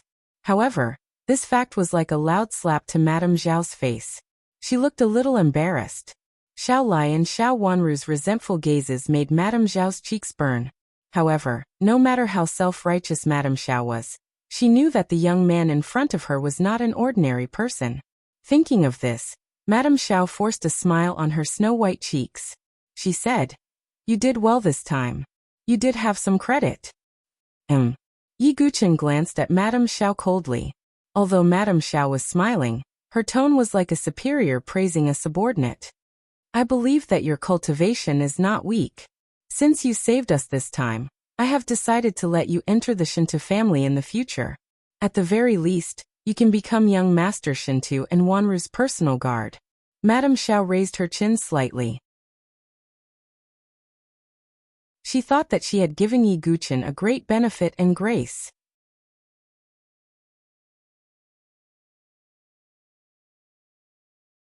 Chapter 388. Become the Shinta family's guard?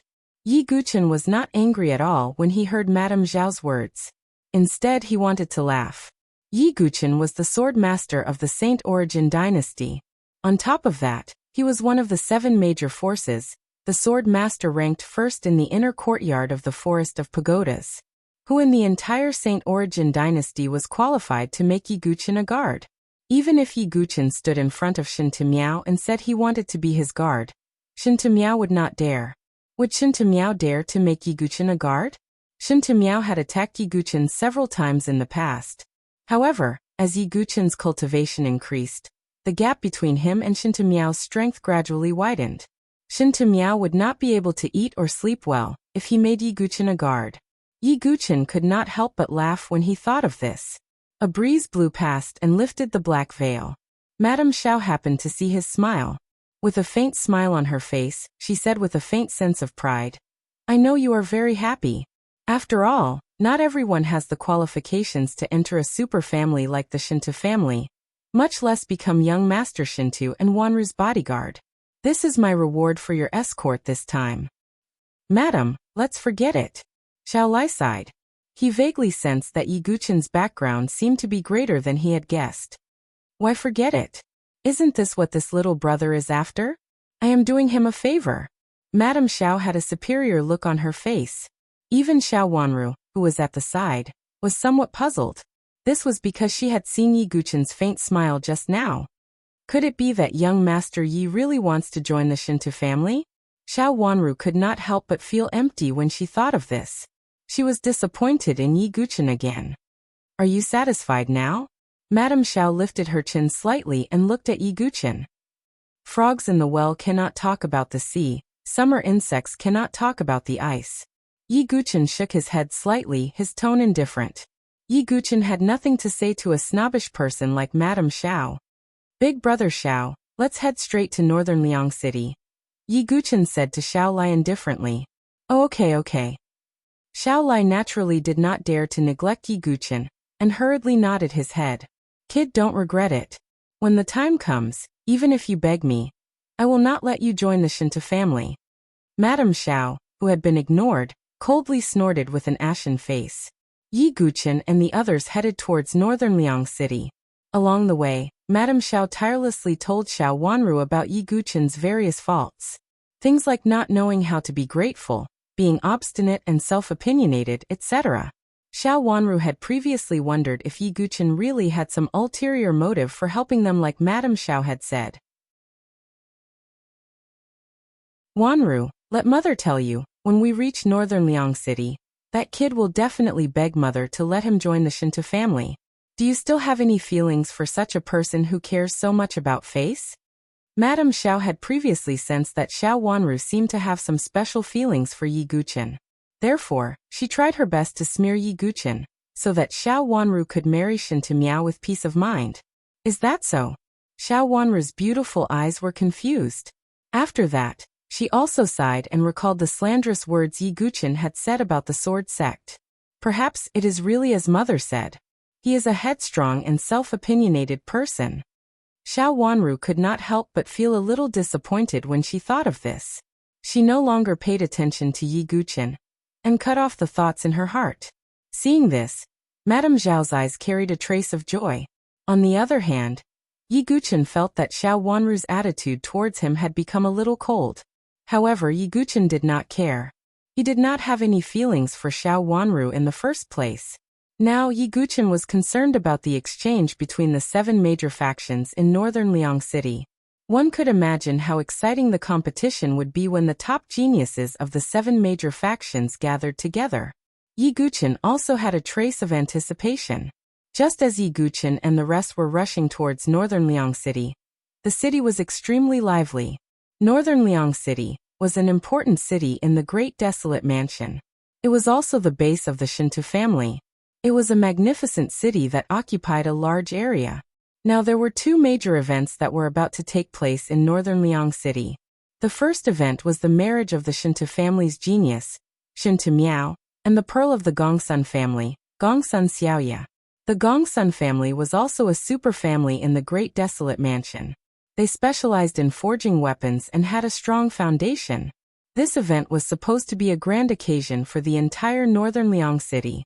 However, because of another matter, the exchange between the 7 major factions had begun. Therefore, the wedding banquet of the Shinto family was postponed. After all, the Shinto family was only a superfamily.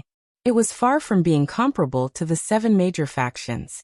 In 7 days, the people from the 7 major factions had all arrived in northern Liang City. The exchange meeting was held immediately. The exchange did not last for just 1 or 2 days. It lasted for 5 days. As for the competition between the top geniuses, it was placed on the last 2 days. This was because it was the most important competition that would determine the division of the various factions. Northern Liang City, House Yunyan. House Yunyan was the most luxurious and high-end restaurant in northern Liang City. Recently, many people from the 7 major factions had gathered here for an exchange. At this moment, on the highest level of House Yunyan, 2 ladies were sitting by the window. One of them was dressed in pink. She was extremely beautiful, but her face was slightly haggard and had a trace of paleness. The other lady was dressed in white and had black hair. Her eyebrows were picturesque and her skin was as white as snow. She had a classical beauty to her. They were the two geniuses of the Consonance Palace, Zither Fairy and LV Qinghan. Senior sister, why did you ask me to come here? Zither Fairy was puzzled. Looking at Zither Fairy's haggard face, LV Qinghan sighed and said, in another 2 or 3 days, the exchange between the geniuses of the 7 major factions will take place. Senior sister brought you here to relax. Isn't that good? Thank you, senior sister. Although Zither Fairy was not interested, she could not refuse. At this moment, a handsome young man dressed in white walked up the stairs. This young man dressed in white had a handsome face. He had a smile on his face. A beautiful jade hung from his waist, and he held a folding fan in his hand. He was a rare handsome young man. With the arrival of this young man, almost everyone at the other tables on the top floor looked at him. It's little spiritual Emperor Zhou Tong from the 3 imperial palaces. As expected of his name, not only is he handsome, but his cultivation and strength are also extraordinary. Yes, his strength is second only to the young war emperor among the younger generation of the 3 imperial palaces. It seems like he is here to meet a beauty. Many people whispered as their gazes fell on Zhou Tong. Then they turned to look at LV Qinghan and Zither Fairy. In the surrounding crowd, only a young man dressed in black did not pay any attention to Zhou Tong. He sat alone at a table by the window and slowly sipped the wine in his cup.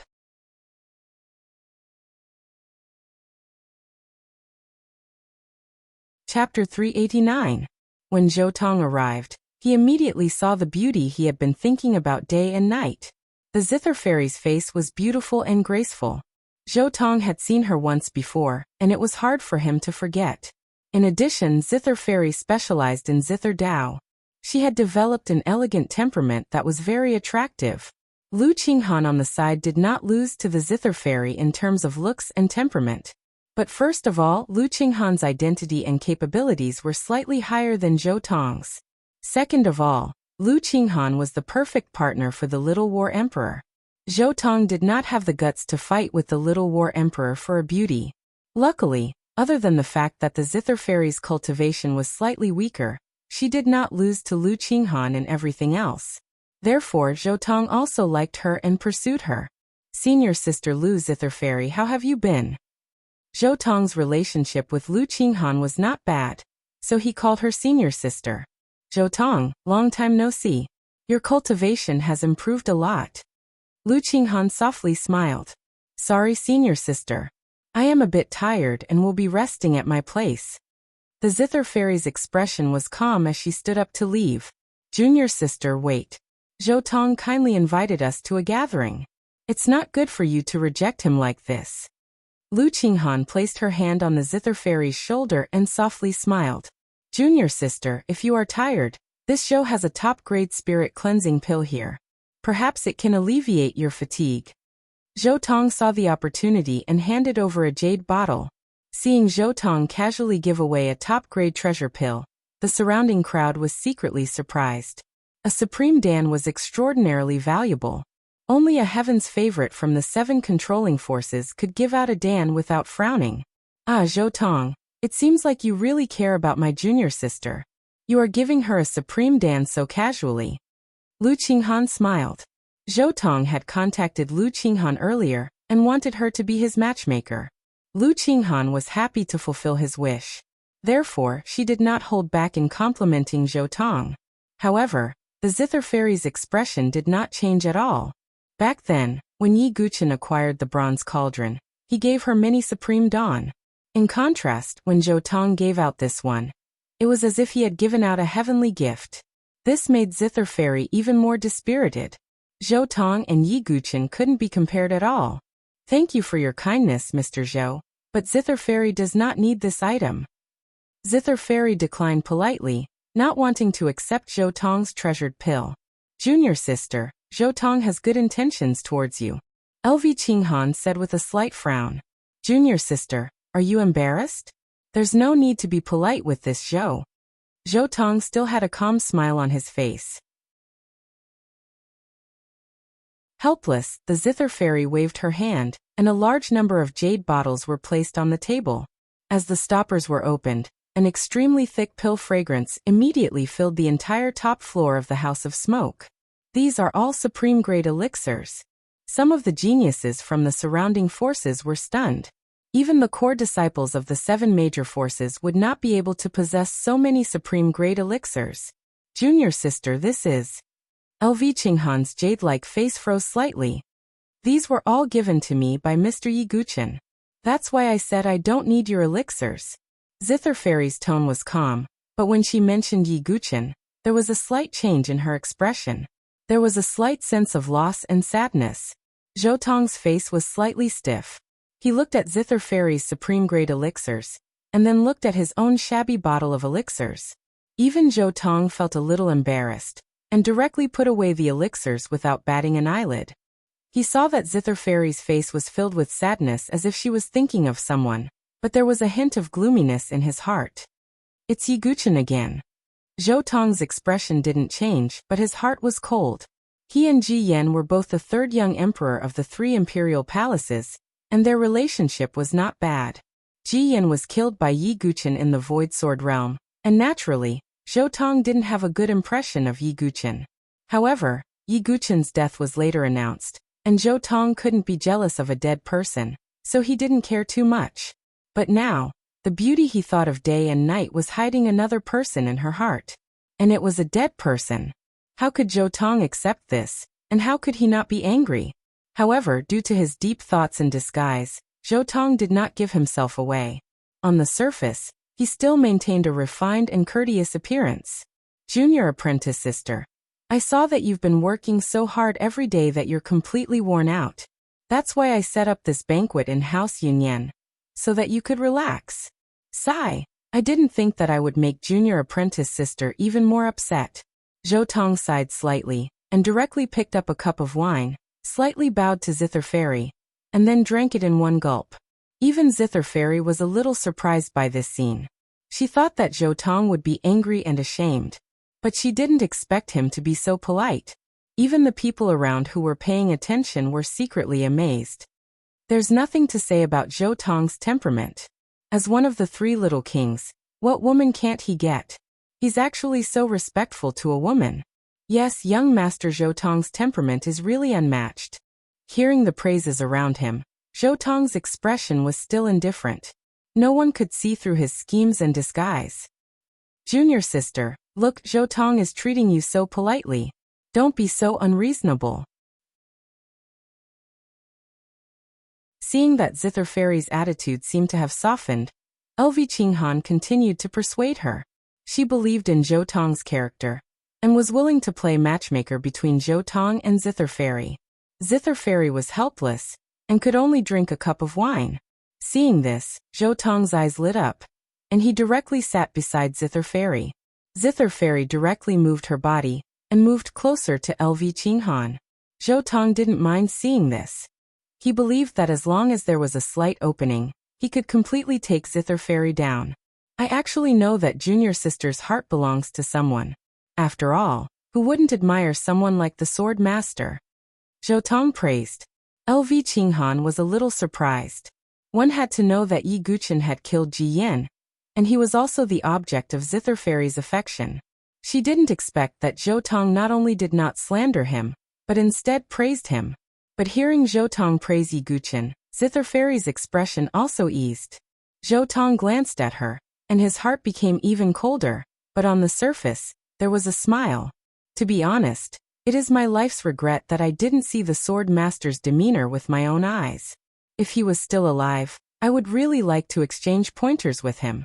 What a pity, what a pity, the heavens are jealous of heroes. Such a person actually fell in the Void Sword realm. Zhou Tong sighed, as if the one who died was his own brother. Hearing this, Zither Fairy's eyes turned slightly red, and she felt a sharp pain in her heart. Junior sister, you have to be more open-minded. The dead can't be revived. If the Sword Master was still alive, he wouldn't want to see you so sad. Zhou Tong's words were gentle and carried concern. If it was any other woman, they would probably be intoxicated by Zhou Tong's gentleness. But in Zither Fairy's heart, there was only an even more bone-piercing sadness. Junior sister, people have to look forward. You can't live in the past. Zhou Tong treats you so sincerely. Can you still turn a blind eye? LV Qinghan continued to persuade. No. Zither Fairy can't forget Lord Yi, and I don't want to forget. Zither Fairy shook her head, bit her red lips, and said in a sorrowful tone. Junior sister, I also don't want you to linger in the past. The sword master can't become a shadow in your heart. Zhou Tong's words seemed gentle, but they were pressing. No, how can Lord Yi be a shadow in my heart? Zither Fairy's face became even paler. Junior sister, you're already possessed. What's the point of continuing to think about the dead? LV Qinghan also continued to emphasize her tone. She just didn't understand. No matter how outstanding Yi Guqin was, he was still a dead person. Why was Zither Fairy so obsessed with a dead person? Zither Fairy was a little desperate, and her emotions were about to collapse. She covered her face and wept. And just when Zhou Tong and LV Qinghan wanted to continue speaking, suddenly a chopstick, with lightning speed, flew directly towards Zhou Tong. Zhou Tong's reaction was also extremely fast. He unfolded the folding fan in his hand, wanting to send the chopstick flying. But that chopstick actually contained a trace of fierce true energy, and with a bang, it directly exploded. Zhou Tong let out a muffled groan, and actually took several steps back. His eyes were filled with astonishment as he stared fixedly in that direction. Everyone here, including LV Qinghan, was stunned by this sudden scene. One of the three little emperors, Zhou Tong, was actually beaten back. And it was also at this moment that a voice sounded. Although I don't like Yi Guqin, he isn't someone you can casually criticize. The black-clothed youth sitting alone by the window drinking wine said coldly.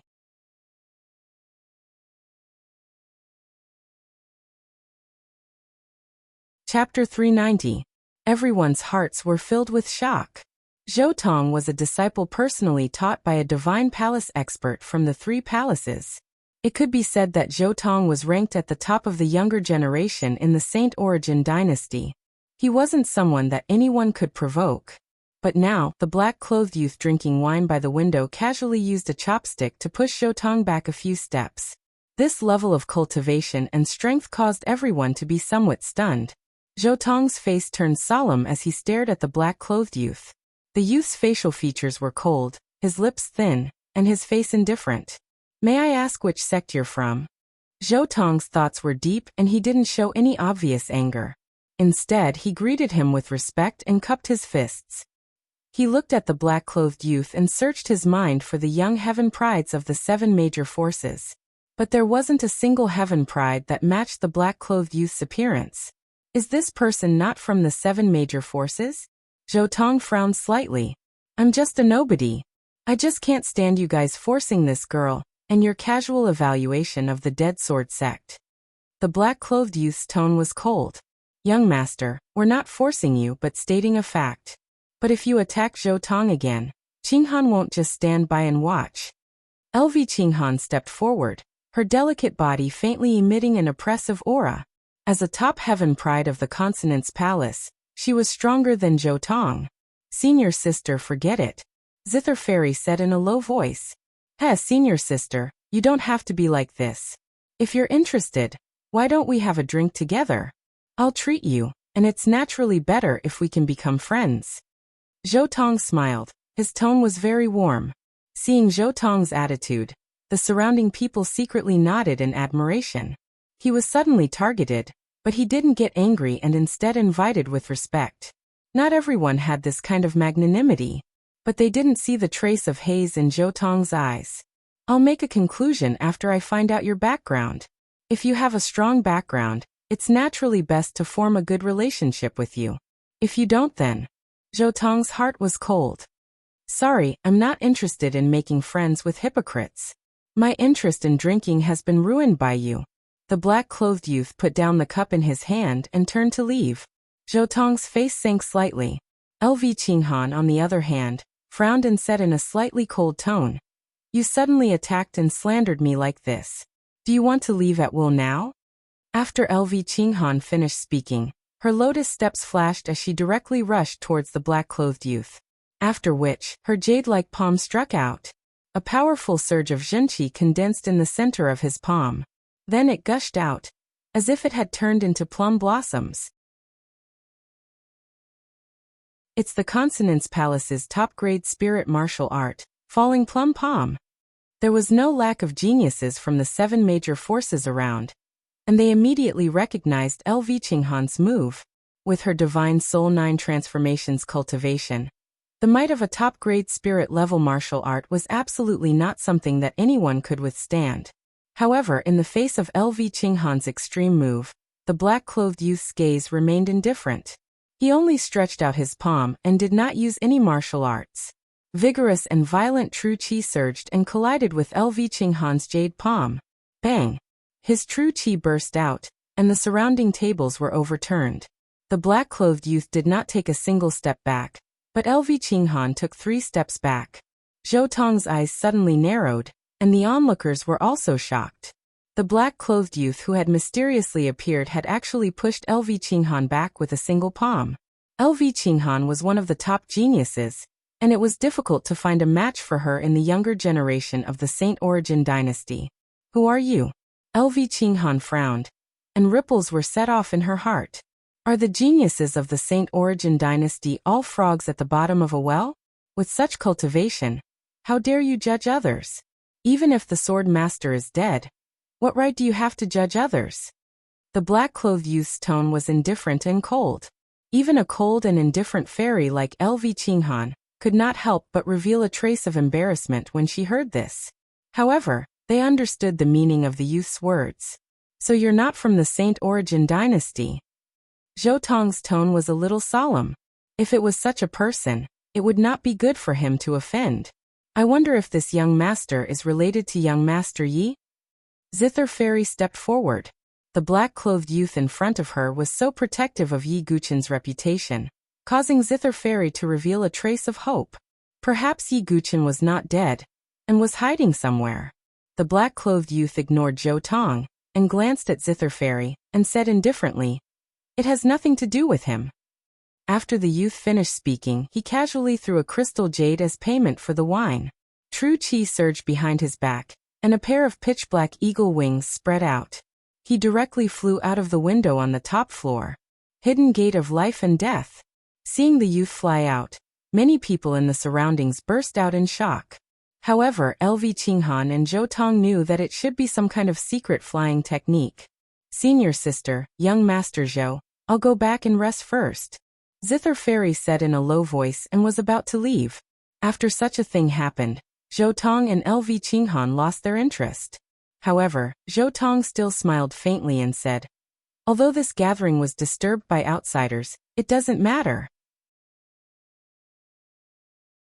When I get into the top 3 in the exchange, I'll invite junior sister and senior sister LV to have a gathering together," Zhou Tong said as he gracefully waved his folding fan. "When the time comes, I'll definitely bring junior sister." LV Qinghan nodded slightly. However, in her heart, she was still upset about being defeated by the black-clothed youth. Looking at LV Qinghan and Zither Fairy's departing figures, the smile on Zhou Tong's face slowly disappeared. How annoying. However, I'll completely reveal my strength at the exchange, and get into the top 3. At that time, Zither Fairy will know how stupid it is to yearn for a dead person day and night. Zhou Tong's eyes reflected a cold light. At the exchange, there were also people like Xianhao and demonic blade Lung Ju. So Zhou Tong did not dare to say that he could get first place. However, as long as he could get into the top 3, he would be satisfied. Zhou Tong pondered in his heart, and also left House Yunyan. Outside House Yunyan, in the sky above northern Liang City, the black-clothed youth's face was like ice, unchanging for eternity. "Yi Guqin, it seems that you're really dead." This black-clothed youth was none other than Su Moyan, who came from Lotus Village. Although he had already received news of Yi Guqin's death, Su Moyan still wanted to confirm it first. That was why he came to northern Liang City, where the 7 major forces gathered. If Yi Guqin was still alive, then he would definitely follow the Sword Sect's tower to northern Liang City. However, what disappointed Su Moyan was that after staying in northern Liang City for a few days, he did not find any news about Yi Guqin. Even in the Sword Sect Pagoda Forest, no one talked about Yi Guqin. Thus, Su Moyan confirmed that Yi Guchen was really dead. Yi Guchen, you've really disappointed junior sister. However, the only one who can save junior sister is me. Su Moyan looked into the distance and directly flew out of northern Liang City. A day after Su Moyan left northern Liang City, at the city gate of northern Liang City, there were 4 travel-worn figures. They were Yi Guchen, Xiao Lai, and the others.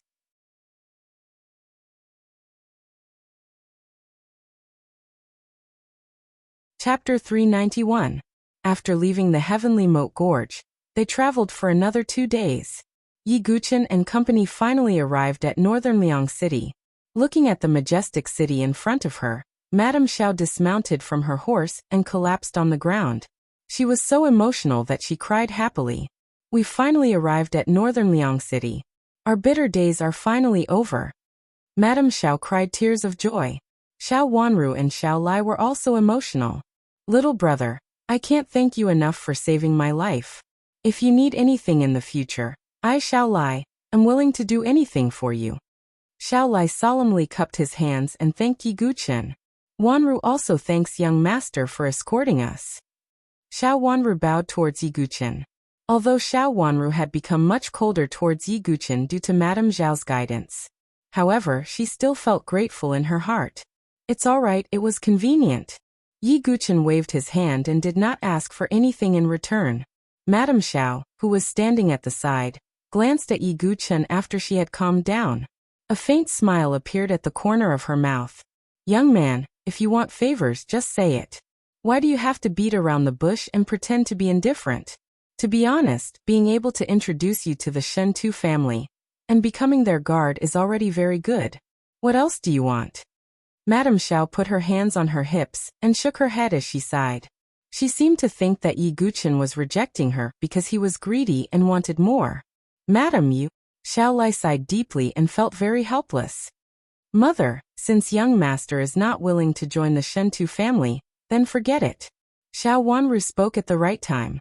Yi Guchen ignored Madame Xiao and looked at Xiao Wanru instead. He thought of that night when they were by the bonfire.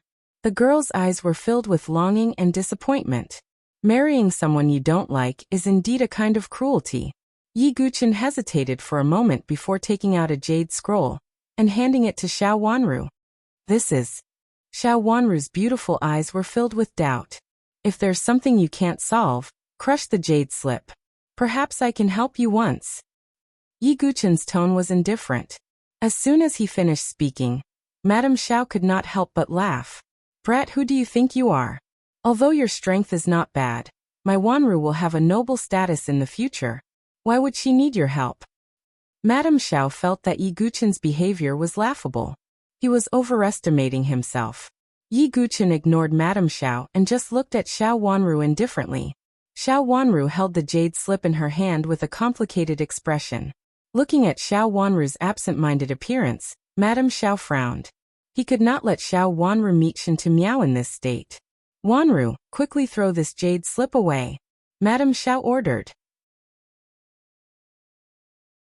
Well, Xiao Wanru bit her red lips and was at a loss for a moment.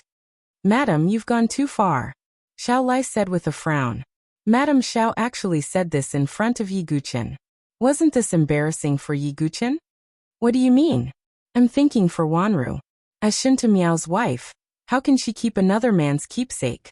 Wanru, listen to me and throw this jade slip away, Madame Xiao scolded. Xiao Wanru was at a loss. She recalled Yi Guchen's slander of the sword sect that night, coupled with Madame Zhao's subtle influence. In the end, Xiao Wanru gritted her teeth slightly and looked at Yi Guchen. She said apologetically, I'm sorry, young Master Yi. Thank you for your help along the way.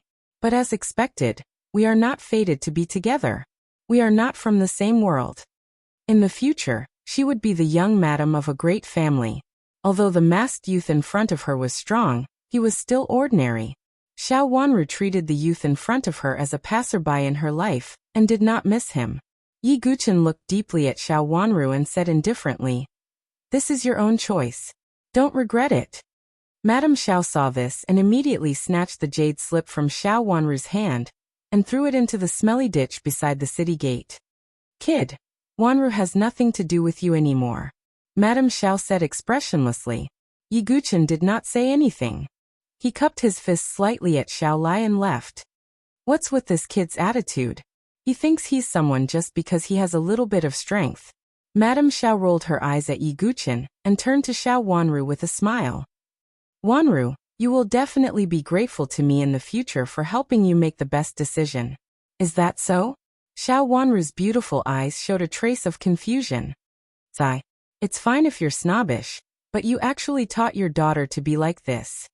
Xiao Lai shook his head and sighed. He was a little disappointed and felt that Xiao Wanru seemed to have made an extremely wrong choice.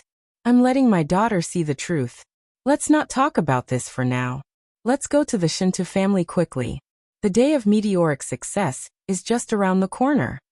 Madame Xiao smiled proudly and could not wait. Xiao Wanru also followed behind as if she had accepted her fate. On the other side, Yi Guchen, who had entered northern Liang City, did not take Xiao Wanru's matter to heart. He was also not in a hurry to go to the inn where the Sword Sect's Pagoda Forest disciples were. Instead, he found a place to stay. The battle between the top prodigies had not started yet, so Yi Guchen was not in a hurry. After adjusting his breathing and recovering his tired spirit, Yi Guchen was also prepared to inquire about the current situation between the 7 major forces and the barbarian race. And in this inquiry, Yi Guchen also received a piece of news that surprised him. After the 7 major forces exchange, the Shinto family would hold the wedding of Shinto Miao and Gongsun Xiaoya. Gongsun Xiaoya? Isn't that Xiao Wanru? Yi Guchen was puzzled. Compared to a small family like the Xiao family, the Gongsun family was a true superfamily in the Great Desolate Prefecture, and was on the same level as the Shinto family. Gongsun Xiaoya was also a prodigy of the Consonance Palace. Although she was not as good as LV Qinghan, she was not far behind. What caught Yi Guchen's attention was that the Gongsun family was a family of blacksmiths, and Gongsun Xiaoya was a genius in blacksmithing. Hey, have you heard? Gongsun Xiaoya from the Gongsun family will hold a blacksmithing convention at the gem forging building tomorrow. From what she said, if there is a younger generation that can surpass her in blacksmithing, they will be able to obtain all kinds of treasured materials, and even the rare snow clay fetus. Snow clay fetus is the kind of supreme treasure that can repair most damaged divine weapons. Yes, I heard that even mystical pattern divine weapons can be repaired with snow clay fetus. In a bustling city, Yi Guchen's eyes lit up when he heard this. He was wearing a bamboo hat and covering his face. Although his blood hell sword and heavenly demon general armor had the blood spirit array, they required a large amount of killing and absorbing blood essence to repair, so their recovery speed was not fast. However, if he had snow clay fetus, Yi Guchen could at least guarantee that the recovery of the 2 divine weapons would be accelerated. A blacksmithing competition? Yi Guchen thought. Not to mention that he was familiar with swords as a sword cultivator. He had learned from the old drunkard for a while in the Sky River province. Yi Guchen did not know the details of the old drunkard. However, he knew that the old drunkard was at least a 5-star blacksmith, or even higher. It could be said that even the Gongsun family, which specialized in blacksmithing, did not have a 5-star blacksmith. Therefore, Yi Guchen still had some confidence in the blacksmithing convention held by Gongsun Xiaoya. His broken meteorite soft sword was a fine product of 100,000 refinements. If not for the low quality of the material, it would not have been broken so easily. I was able to forge 100,000 refinements when I was in the Qi refinement realm. I wonder what level I can reach now. Can Gongsun Xiaoya reach tens of thousands of refinements? Yi Guchen was curious. Yi Guchen was determined to get the snow clay fetus that could repair the blood hell sword and heavenly demon general armor.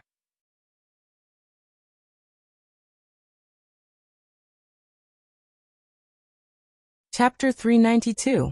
Just as Yi Guchen was preparing for the blacksmith general assembly, Madame Xiao and the rest rushed to the Shinto family's residence impatiently.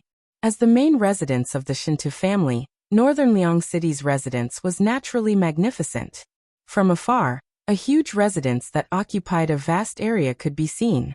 It was extremely spacious, with pavilions, terraces, and richly ornamented rafters. At the entrance were 2 stone lions that were 30 feet tall. They were extremely domineering, revealing the deep heritage of a super family. Do you see that? This is a super family. Just the entrance is several times bigger than our Xiao family. Madame Xiao straightened her back, grinning from ear to ear. Beside her, Xiao Lai's face also revealed a slight smile. Xiao Wanru was originally very resistant to marrying Shinta Miao, and even felt very wronged. However, looking at the magnificent residence in front of her, the grievance in her heart lessened slightly. I was still thinking of breaking off the engagement. Looking at it now, I was indeed naive. Xiao Wanru suddenly felt that marrying Shinta Miao might not be a particularly bad thing. The three of them walked to the entrance of the residence and found two Shinta family guards standing guard at the entrance. May I ask where young Master Shintu is? Madame Xiao asked indifferently. It was as if she was already the old madam of the Shinta family. Who are you? One of the guards cast a sidelong glance at Madame Xiao. Madame Xiao and the rest had fled all the way here. When they reached northern Liang City, they could not wait any longer. They did not even wash up before rushing over in a hurry. Hence at this moment, the three of them were covered in dirt and dust. Madame Xiao's injured shoulder was bandaged, and she looked rather miserable. How dare you? Are you blind? You don't even recognize the old madam? I can ask young Master Shinta Miao to chase you out of the Shinta family with just one word. Madame Xiao frowned and put her hands on her waist when she saw the guard's sloppy attitude. Damn it, where did this crazy woman come from? As a guard of the Shinta family, he had never been provoked like this. The guard's footsteps flashed, and he appeared in front of Madame Xiao, slapping her. Pa! This slap was extremely heavy, and it sent Madame Xiao flying 30 feet away. A few of her teeth fell out, and half of her face was red and swollen. You're rebelling. Madame Xiao covered her face and cried out in pain. What are you doing? Just as Xiao Lai was about to step forward, another guard immediately stopped him. The guard who had hit Madame Xiao stood in front of her again. Pa! 4 or 5 slaps were delivered to Madame Xiao's face, making her dizzy and seeing stars. Both her cheeks were completely swollen. Stop! Don't treat my mother like this! Xiao Wanru cried out when she saw this. Hey, this girl's skin is not bad. A strange light appeared in the guard's eyes as he looked at Xiao Wanru. Although Xiao Wanru was also travel-worn, her face was elegant and beautiful, making people's eyes light up. You. Xiao Wanru took a few steps back. She was terrified. Why did this happen? They were here to form a marriage alliance, so how did they end up like this? Right at this moment, a voice suddenly sounded from nearby. What are you doing? Stop! The two guards glanced over and instantly stopped. They bowed and said, Greetings, young master. A young man with a stocky build, who resembled Shinta Miao, walked over. He was one of Shinta Miao's cousins, Shinta Yuan. You are from the Xiao family? Shinta Yuan glanced at Madame Xiao and the others and asked in surprise. He had occasionally heard Shinta Miao talk about the Xiao family, so he recognized them at this moment. Yes. This young master has a discerning eye. Our Wanru is young master Shinta Miao's fiancée. She came here today to fulfill the marriage agreement. These two bastards actually stopped us and even hit us. Please punish them, young master. Madame Xiao said flatteringly to Shinta Yuan while glaring fiercely at the two guards. The faces of the two guards paled. They looked at each other with fear in their eyes. Could it be that they had really offended a big shot? However, after hearing Madame Xiao's words, Shinta Yuan had a strange look in his eyes. He hesitated for a moment and asked, Haven't you heard of a piece of news in northern Liang City? What news? Madame Xiao asked subconsciously. My cousin, Shinta Miao, will soon marry the pearl of the Gongsun family, Gongsun Xiaoye, Shinta Yuan said lightly. What? Madame Xiao froze on the spot as if she had been struck by lightning. She did not recover for a moment. Xiao Lai also took 2 steps back, his eyes filled with disbelief. As for Xiao Wanru, her face was even paler. She clenched her jade-like hands tightly. Could it be a mistake? How could it be? My husband has an agreement with that old master Shintu. Madame Xiao said with trembling lips. The Gongsun family is a super family. How can your small Xiao family compare to it? Shinta Yuan frowned slightly. It's my fault. However, can you help introduce us to young Master Shinta Miao? Madame Xiao slapped herself and continued to beg. Shinta Yuan glanced at Xiao Wanru casually and said lightly, "Follow me." Madame Zhao's swollen face lit up. As long as she could see Shinta Miao, there was still hope. Shinta Yuan brought the 3 people from the Xiao family into the mansion. The 2 guards, however, heaved a sigh of relief. "TSK, I thought it was some big shot. Turns out it's just a few dogs who want to suck up to the Shinta family," the guard said disdainfully. After entering the mansion, Shinta Yuan brought the 3 people to a spacious courtyard. The courtyard was full of spirit energy. It was obviously an excellent place to cultivate. A muscular man with a bare upper body was waving a saber that was as tall as a person. He was cultivating. It was Shinta Miao. "Cousin, the Xiao family is here." Shinta Yuan left immediately after speaking. Shinta Miao put down the saber in his hand and glanced casually at the 3 people from the Xiao family. "Young Master Shinta Miao, look. I've brought my Wanru here to fulfill the marriage agreement." Madame Xiao held Xiao Wanru's jade-like hand and walked forward. Shinta Miao looked at Xiao Wanru. Although she was covered in dust, it could not hide her natural beauty. She had the temperament of a lady from a respectable family. Xiao Wanru lowered her head, not daring to look at Shinta Miao. His muscular body and demonic markings, coupled with his rough appearance, made Xiao Wanru feel disgusted, but she did not dare to say anything. Sure." Shinta Miao nodded with satisfaction. Although he did not like a small family like the Xiao family, Xiao Wanru was indeed beautiful and charming. "Then young Master Shintu, about the wedding." Madame Xiao was delighted when she saw Shinta Miao's satisfied expression. "My wedding with Xiaoya will be after the exchange of the 7 major forces. Since you guys are here, let's do it together," Shinta Miao said calmly. "Together? What do you mean?" Madame Xiao did not react. Xiao Lai, however, frowned. "Nothing. My wife is Gongsun Xiaoya of the Gongsun family. As for Xiao Wanru, she's only fit to be my concubine." Shinta Miao's words caused the 3 people from the Xiao family to freeze on the spot. Xiao Wanru raised her head abruptly, a trace of shame and anger in her eyes.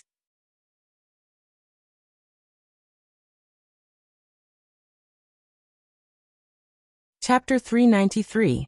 No matter what, Xiao Wanru had learned the 4 arts since she was young. She was a well-educated lady. A woman like her should be the main wife at the very least. Being someone else's concubine was a form of humiliation. "Young Master Shintu, why do you have to humiliate Wanru like this?" Xiao Wanru clenched her fists tightly. Her delicate body trembled with shame and anger.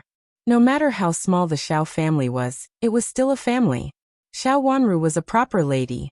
Xiao Wanru had been unwilling to marry Shinta Miao as his main wife. Moreover, she was now a concubine. The status of a concubine was much lower than that of a main wife. To put it bluntly, she was no different from a concubine. In front of the main wife, she was just a servant. Shinta Miao frowned slightly at Xiao Wanru's words. "Wanru, don't say anything." Madame Xiao tugged at Xiao Wanru. Xiao Lai suppressed his anger and stepped forward. "Young Master Shintu, your father and I are friends. He promised that Wanru would be your wife in the future, not a concubine." You really don't know how to be content. You dare to be presumptuous in the Shinta family just because of some small favor. To be honest, this is also my father's intention. Your Xiao family is worthless compared to the Gongsun family," Shinta Miao said disdainfully as he glanced coldly at Xiao Lai.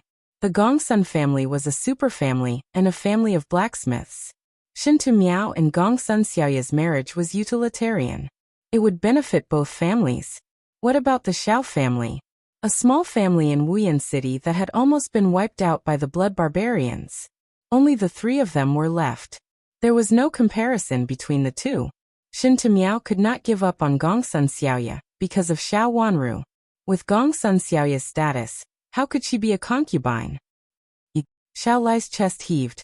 He was obviously furious. Xiao Wanru's eyes were red. She felt greatly humiliated, and her delicate body trembled. "Young Master Shintu, Wanru did not want to marry you. I originally wanted to break off the engagement. Since that's the case, it's just as well."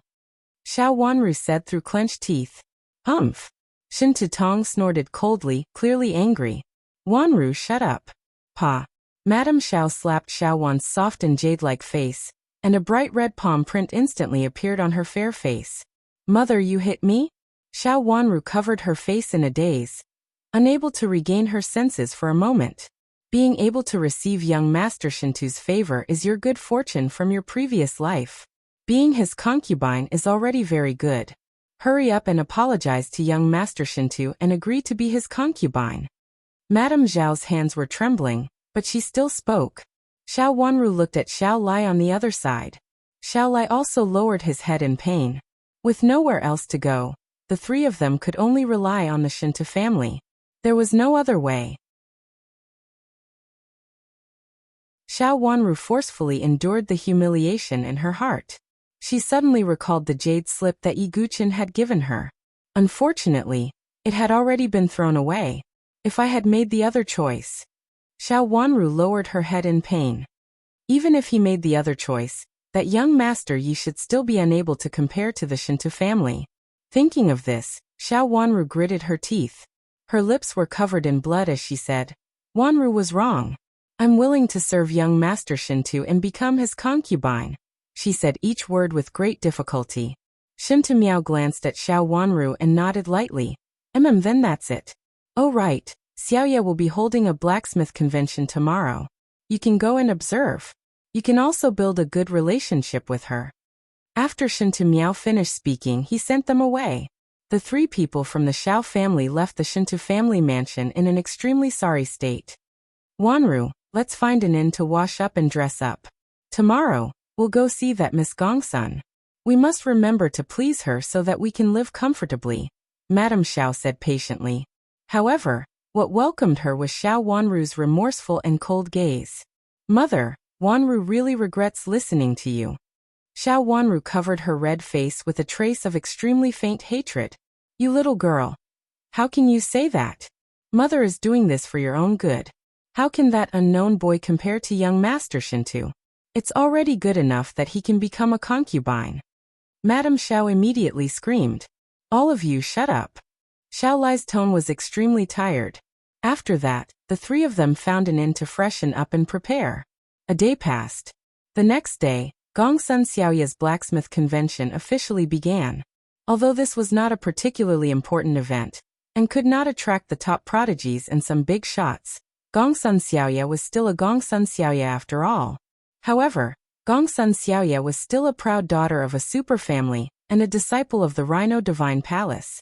Therefore, there were many people who came to support this blacksmith convention. In front of the gem forging building, a youth dressed in black and wearing a bamboo hat stood in the crowd. It was Yi Guqin. After hearing about the blacksmith convention, Yi Guqin rested and reorganized before coming here directly. His purpose was naturally to obtain the snow clay fetus. With the snow clay fetus, the repair of the blood prison sword and heavenly demon general armor would speed up, and some of the damaged spirit patterns could be used again. Therefore, Yi Guqin had to beat Gongsun Xiaoye in this blacksmith convention. The Gongsun family is a family of blacksmiths, so Gongsun Xiaoye must have some ability. Yi Guqin thought to himself.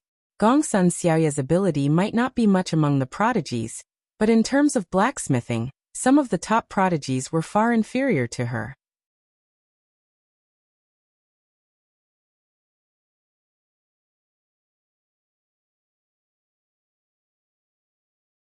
Chapter 394. At the same time that Yi Guqin saw Xiao Lai and the others. Xiao Lai and the others also saw Yi Guqin. What are you doing here, little brother? Xiao Lai was surprised. What is that brat doing in a place like this? Madame Xiao glanced at Yi Guqin. She was a little surprised. Only Xiao Wanru felt a little guilty, not daring to meet Yi Guqin's gaze. She lowered her head slightly, her eyelids drooping. Now that she was about to become Shintu Miao's concubine, how could she face Yi Guqin? However, Madame Xiao had already instructed Xiao Wanru to build a good relationship with Gongsun Xiaoye, so Xiao Wanru had no choice but to come. After Shintu Yuan and the others arrived, there was a curtain on the second floor of the pavilion. A delicate voice sounded from behind the curtain. Who's your cousin-in-law? Watch your mouth. The owner of this delicate voice was the pearl of the Gongsun family, Gongsun Xiaoya. At the same time, she was also a forging genius. However, Gongsun Xiaoya's reputation was matched by her lawless and fierce personality. She was known as the Gongsun family's little chili pepper.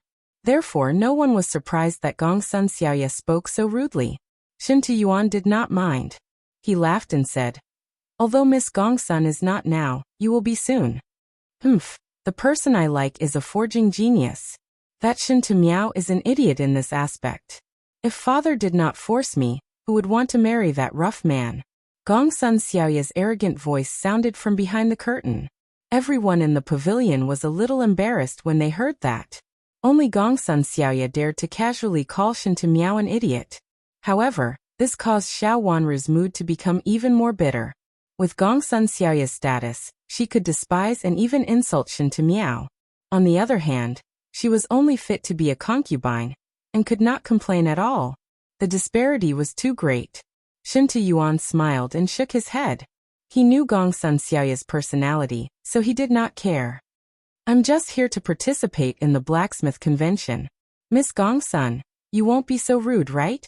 That's up to you. If you can beat me in forging, then I won't marry Shen Tumiao. I'll marry you." Gongsun Xiaoya's words shocked everyone to death, once again shocking everyone. I wouldn't dare. Shen Tuyuan's forehead was covered in sweat as he hurriedly waved his hands. Gongsun Xiaoya was indeed the little pepper of the Gongsun family. She dared to say anything. Next, the first round of talent identification officially began. Yi Guqin, Shen Tuyuan, and all the participating blacksmiths stood in front of a stone platform. When they saw that Yi Guqin was also standing in front of the stone stage with the other participants, Xiao Lai and the others were very surprised. "I couldn't tell that little brother is actually an artificer?" Xiao Lai sighed. "What blacksmith? That kid's strength is not bad, but I don't believe that he is also proficient in blacksmithing. Maybe he just wants to admire Miss Gongsuan's elegance." Madame Xiao curled her lips. For some reason, Xiao Wanru felt even more disappointed when she heard Madame Zhao's words. So he came to participate in the competition because he wants to see Miss Gongsuan's beauty? Xiao Wanru was a little disappointed. At this moment, she felt that Yi Guqin was no different from those ordinary people. With Yi Guqin's sharp senses, he naturally heard what Madame Xiao and the others were saying. However, he didn't have to explain anything, and he didn't mind. Yi Guqin looked at the metal ore on the stone platform in front of him. It was a square-shaped stone with specks of star-like light mixed within. When Yi Guqin was forging the soft sword with the old drunkard had taught Yi Guqin a lot of knowledge about forging in his spare time. Among them was a book called Heavenly Works Mineral Collection. It recorded almost all the ore information in the South Horizon region, and even the entire 9 regions. This kind of information was extremely rare. In the entire St. Yuan dynasty, the information about ores in this book was probably only a few tenths of what was in the Heavenly Works mineral collection. Yi Guqin had also read it when he was free, so he had accumulated a lot of knowledge. "This is the star spot stone," Yi Guqin said. An attendant recorded the answer, took the star spot stone, and placed a new piece of metal on the platform. The results would only be announced after all the materials were identified. The rest of the participants were the same. "This is too easy. Looks like Miss Gongsun wants us to pass." The participating blacksmiths all heaved a sigh of relief. They were very relaxed and chatted casually. It was obvious that identifying these stones was very easy in their eyes. Shen Tuyuan was the fastest to identify the stones among this group of people. He had already identified the 5th piece. However, after the 5th piece, Shen Tuyuan began to frown and ponder. It wasn't just Shen Tuyuan. The rest of the blacksmiths were the same. After the 5th piece, the difficulty seemed to increase by a lot. "This should be a fire obsidian. This is a demon essence crystal." A young blacksmith who was rather famous, in a hurry to win, directly spoke up and identified the 10 materials. However, in the end the results were announced. This blacksmith identified all 5 materials incorrectly. In the identification round, 7 out of 10 materials had to be identified correctly in order to pass. Therefore, he was directly eliminated. What an idiot. When identifying materials, the most important thing is to guard against arrogance and rashness. Is he worthy of being called a blacksmith? Gong Sun Xiaoya's disdainful snort came from behind the pavilion's curtain. When this was said, the rest of the blacksmiths were even more alarmed. They didn't dare to be impatient, and identified the materials very carefully. Even Shintu Yuan slowed down, and picked up the minerals to identify them carefully. Junior sister, this question of yours isn't simple. Another woman's voice came from behind the curtain. However, it was only a whisper, and no one below heard it. This cold and smooth voice belonged to LV Qinghan. Hee, the minerals at the back were taken from the family's treasury. Only the old men in the family can identify them. However, senior sister LV, who do you think is the most qualified to compete with me? Gong Sun Xiaoya giggled. It should only be Shintu Yuan. Although his cultivation isn't high, in terms of blacksmithing, he can be said to be the best in the younger generation of the Shintu family. Otherwise, he wouldn't have the confidence to participate in the competition. LV Qinghan said lightly. Is that so? Then let's wait and see. However, it's a pity that Sister Qin didn't come to watch the show. Gong Sun Xiaoya said. It's fine. She just can't get over it and can't get rid of the influence Yi Guqin had on her.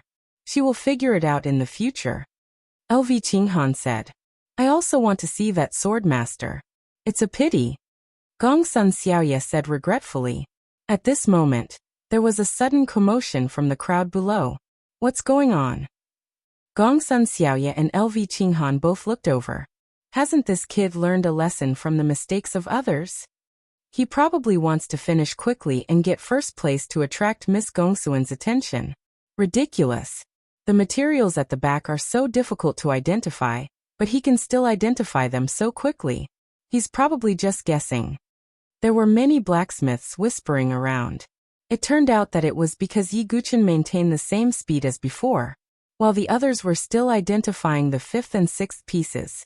Yi Guqin had already identified the 8th piece. That was why he attracted the attention of the surrounding people.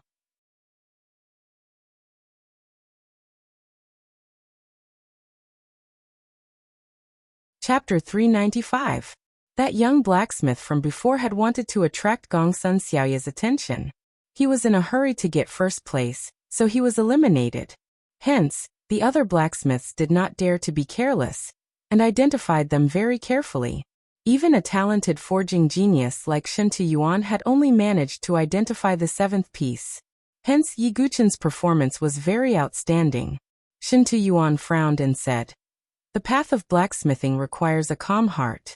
If you are so anxious and impatient, how can you achieve greatness? Shintu Yuan was the most capable blacksmith among the young blacksmiths here.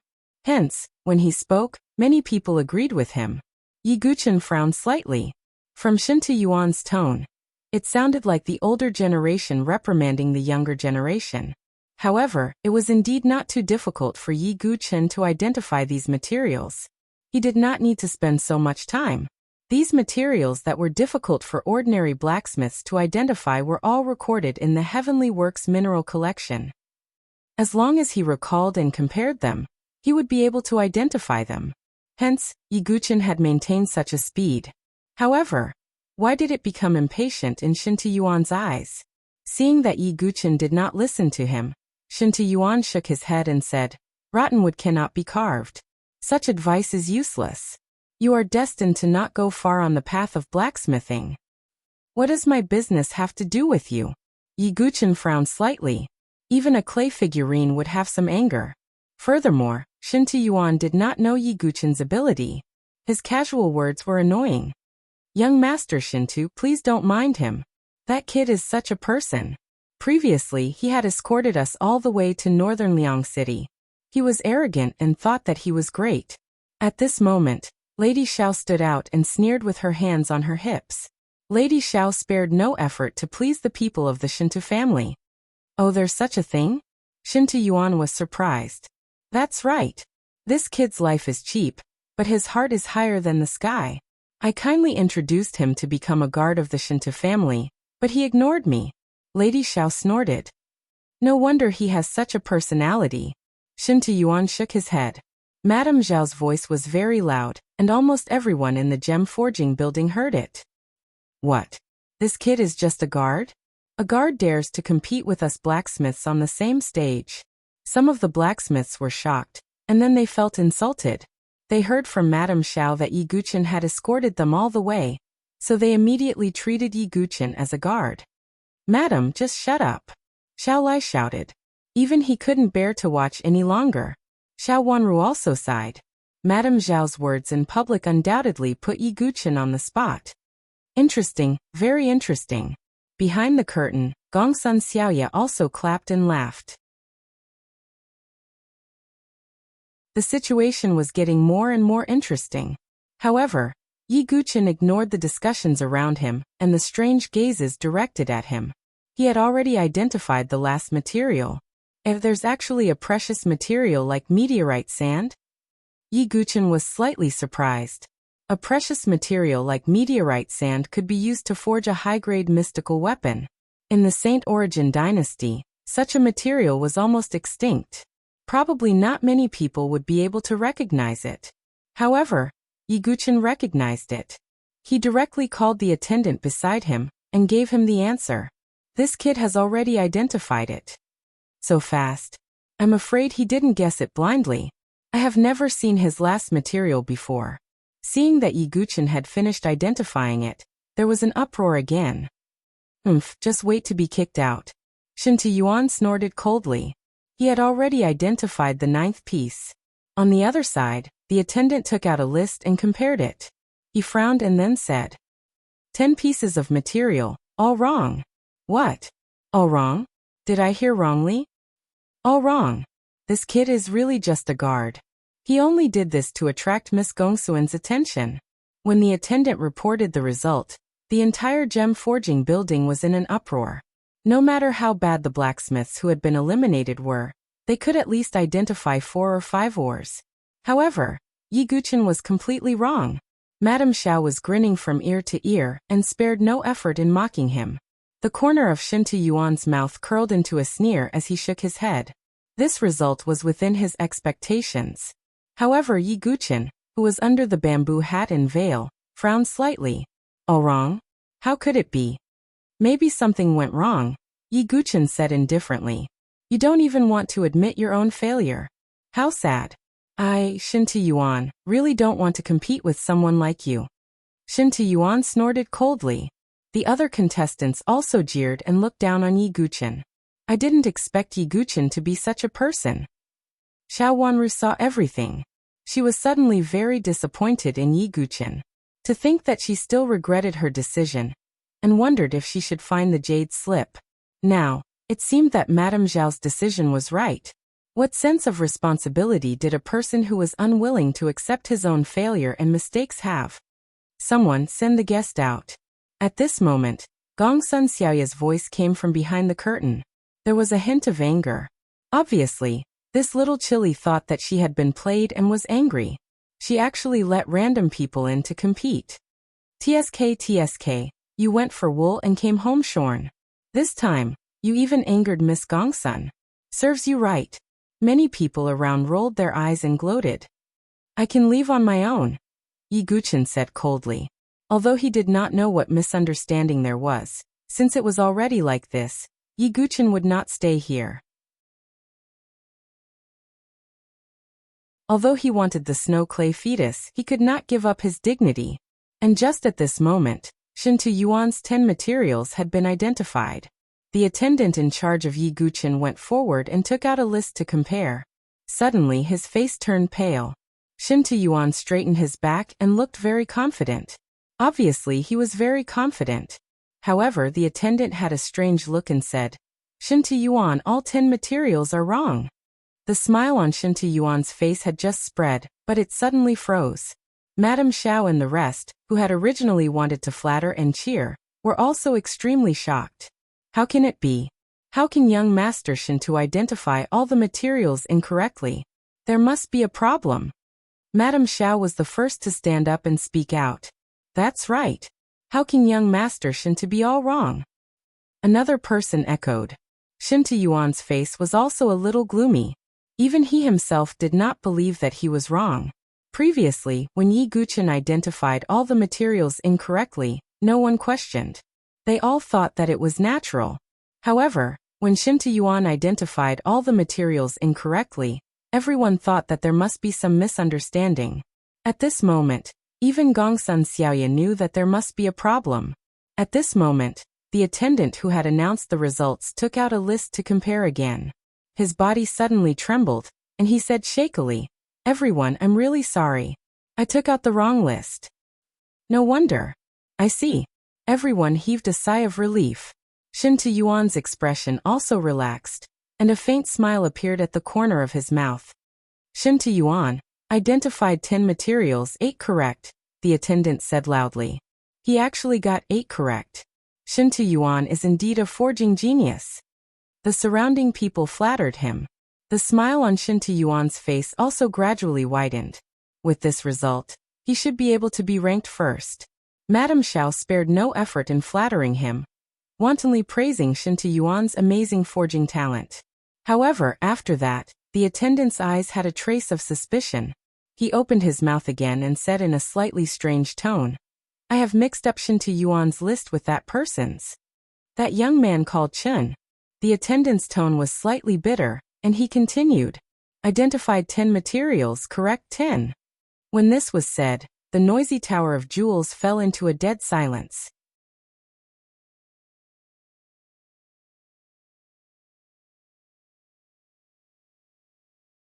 Chapter 396. In the gem forging building, both the participating blacksmiths and the surrounding spectators could not believe their ears. They couldn't quite believe their ears. As for Shin Tae-yuan, he reached out and grabbed the servant's collar. His tone was cold as he said, "What did you say? Say it again." "I mixed up your list with young Master Chen's list. That young master identified 10 materials, and all 10 were correct." The attendant's body trembled as he faced Shin Tae-yuan. But that was the truth, and he could not lie. "Are you sure?" Shin Tae-yuan's tone had a hint of threat. "This is indeed so." The attendant complained in his heart, but he did not dare to make another mistake. Otherwise he would definitely be skinned alive by Lady Gongsun. I don't believe it." Shin Tae-yuan pushed the attendant away fiercely, and picked up the list to compare. With one look, his face became even more gloomy. Could it be true? The surrounding spectators saw this and their hearts skipped a beat. As for the participating blacksmiths, none of them were willing to believe it. They didn't believe that a kid who was born as a guard would be able to surpass them in judging talents. Even the forging genius Shin Tae-yuan was not as good as him. At this moment, Yi Guchen had almost stepped out of the gem forging building's door. It was at this crucial moment that the curtain on the second floor of the building was suddenly lifted. A red, exquisite figure flew down like a swallow, and chased to the entrance of the gem forging building. Lady Gongsun has appeared. There was an uproar in the gem forging building.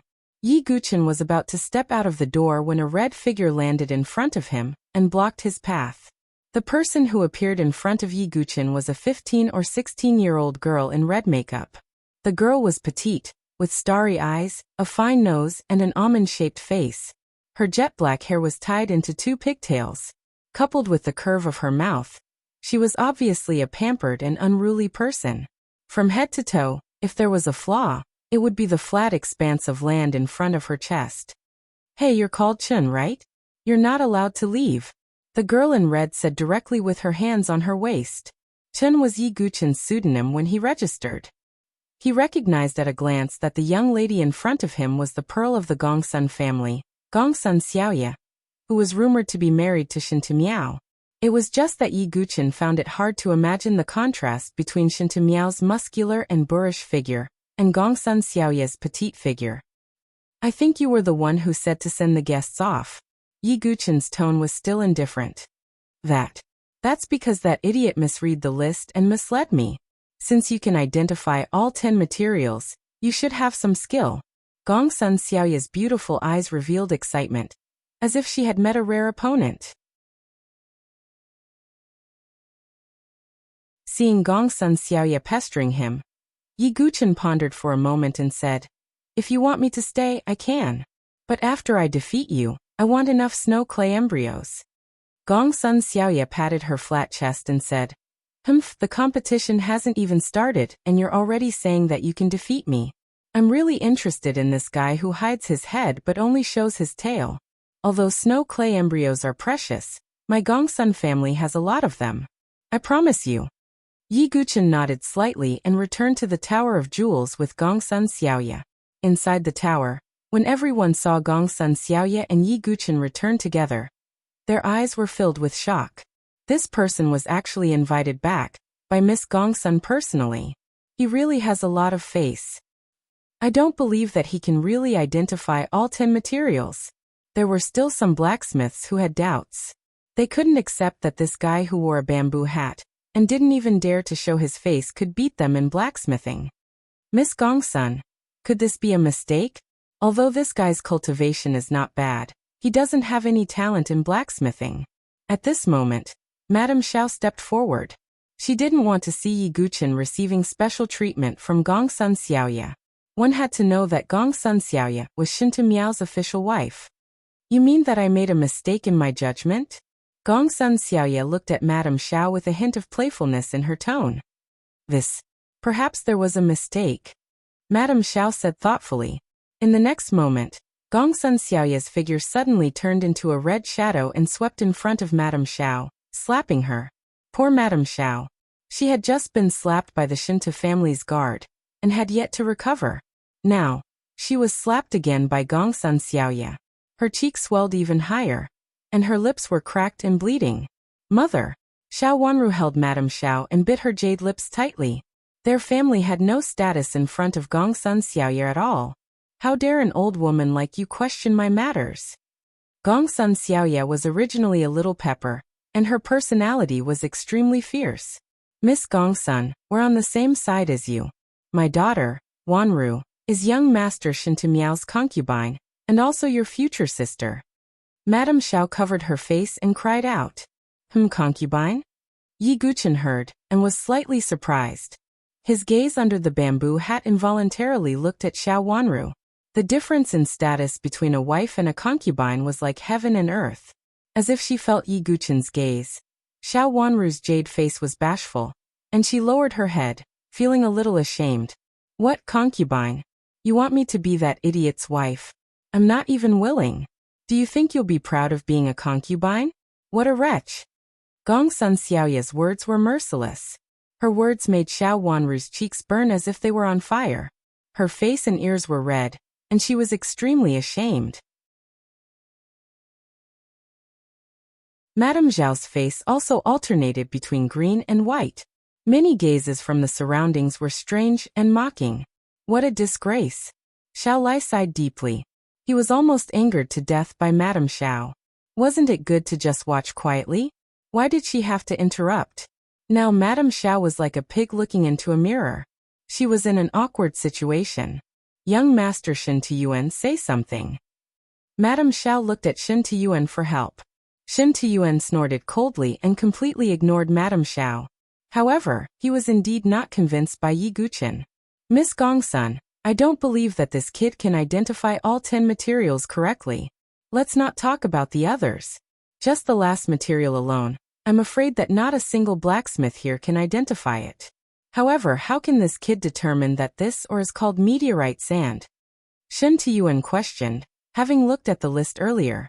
Gongsun Xiaoya also looked at Yi Guchen doubtfully. As far as she knew, this material was placed in the Gongsun family.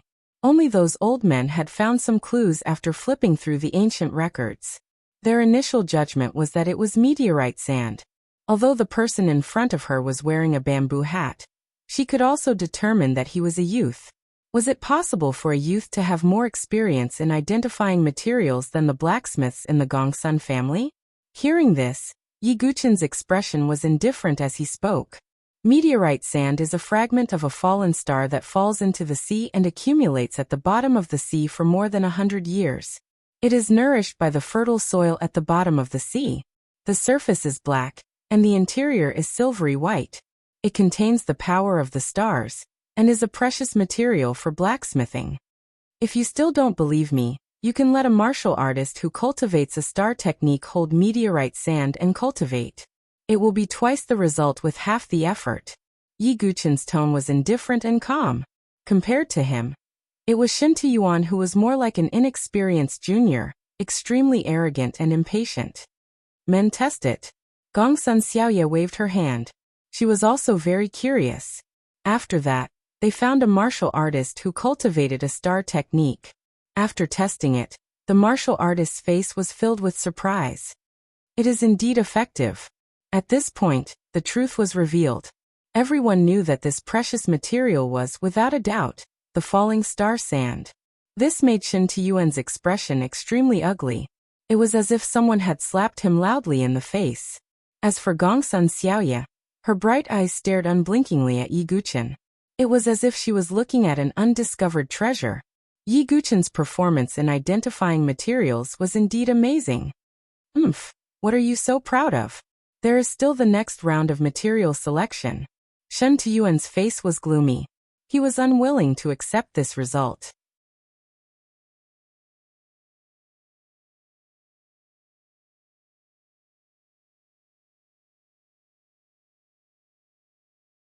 Chapter 397. After inviting Yi Guqin back, Gongsun Xiaoye returned to the second floor of the building. Looks like this blacksmith convention is really a pleasant surprise. Gongsun Xiaoye giggled. She was in a good mood. Are you talking about that young man called Chen? LV Qinghan remained indifferent.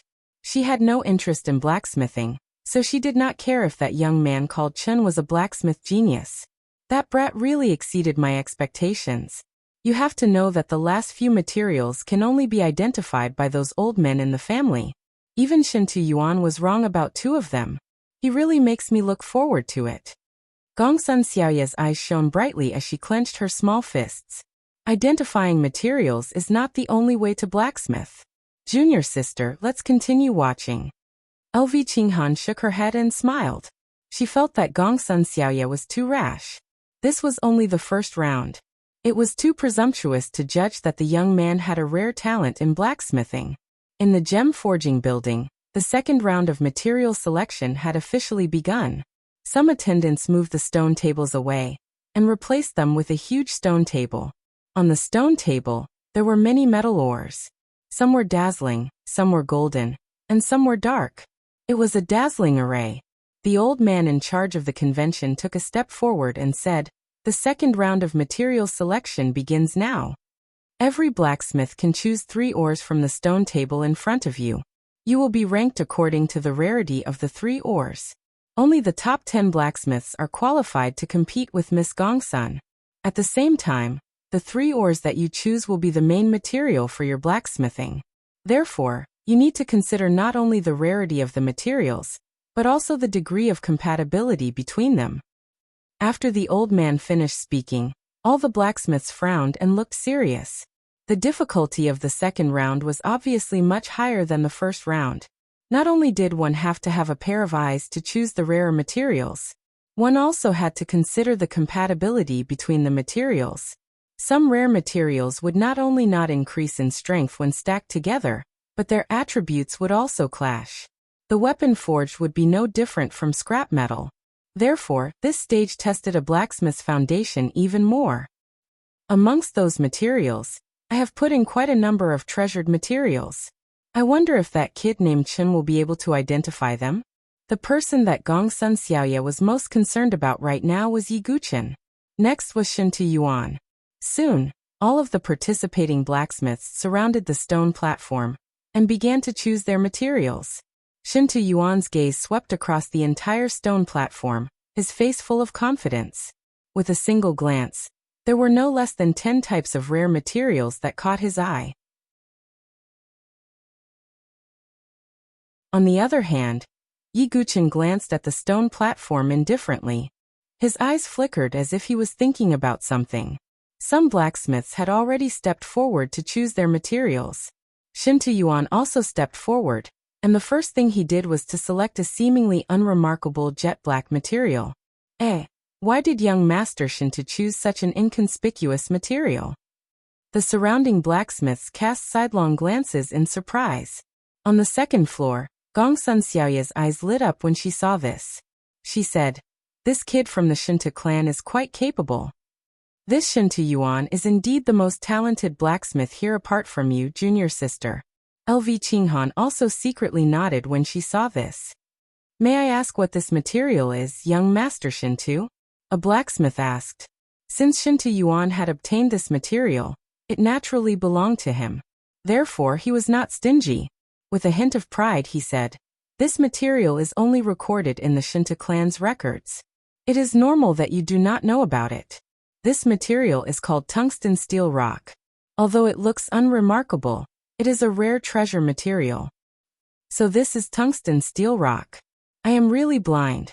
Only young Master Shinta can identify it. I am ashamed." Many blacksmiths shook their heads, feeling that they were frogs at the bottom of a well. As a blacksmith genius from a super family, Shinta Yuan indeed had real ability. Young Master Shintu is really capable. Unlike a certain someone who only passed this round by luck. He is still at a loss even now in the second round. Madame Xiao spared no effort to flatter Shinta Yuan. At the same time, she glanced at Yi Guqin, who had not made a move since the beginning, and spoke in a strange tone. Because of Yi Guqin, she had been slapped in the face by Gong Sun Xiaoya. Therefore, Madame Xiao naturally did not want to see Yi Guqin reveal his forging talent again. If Yi Guqin was really appreciated by Gong Sun Xiaoya, how awkward would it be for her and Xiao Wanru? Yi Guqin ignored the barking. He was thinking about the combination of materials in his mind. In this round, as long as he could enter the top 10, he could exchange pointers with Gong Sun Xiaoya. Therefore, Yi Guqin did not need to pick the rarest material to get first place. This was because when it came to forging, the combination of materials was still important. The rarity was secondary. After understanding this point, Yi Guqin finally made a move. He picked up a fiery red crystal. This was called the fire crystal. It was a type of crystal formed at the bottom of a volcano. Although it was not extremely precious, it was still a rare treasure. Yi Guqin's every move now would attract the attention of countless people. Therefore, when they saw Yi Guqin choose the fire crystal, some of the blacksmiths were shocked.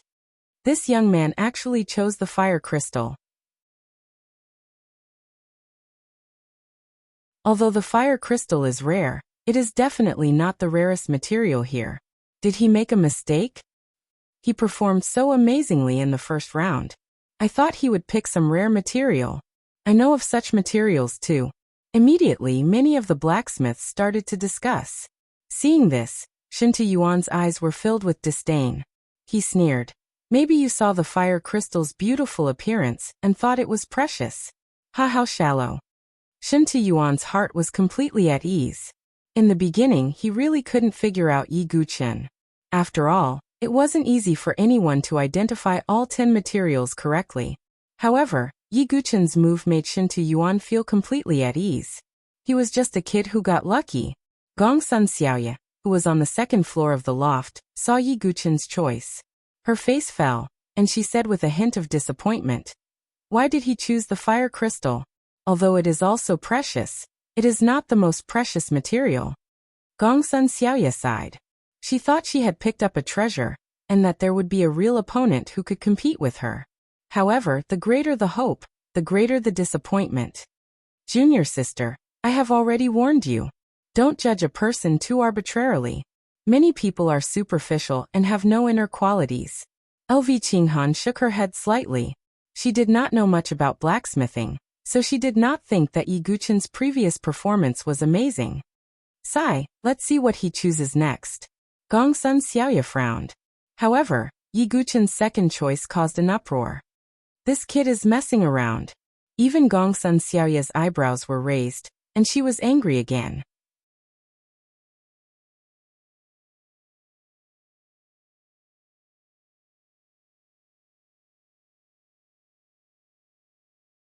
What's even rarer is that the attributes of these materials don't conflict with each other, so they won't bring any difficulty to the forging process. Gong Sun Xiaoya nodded to herself.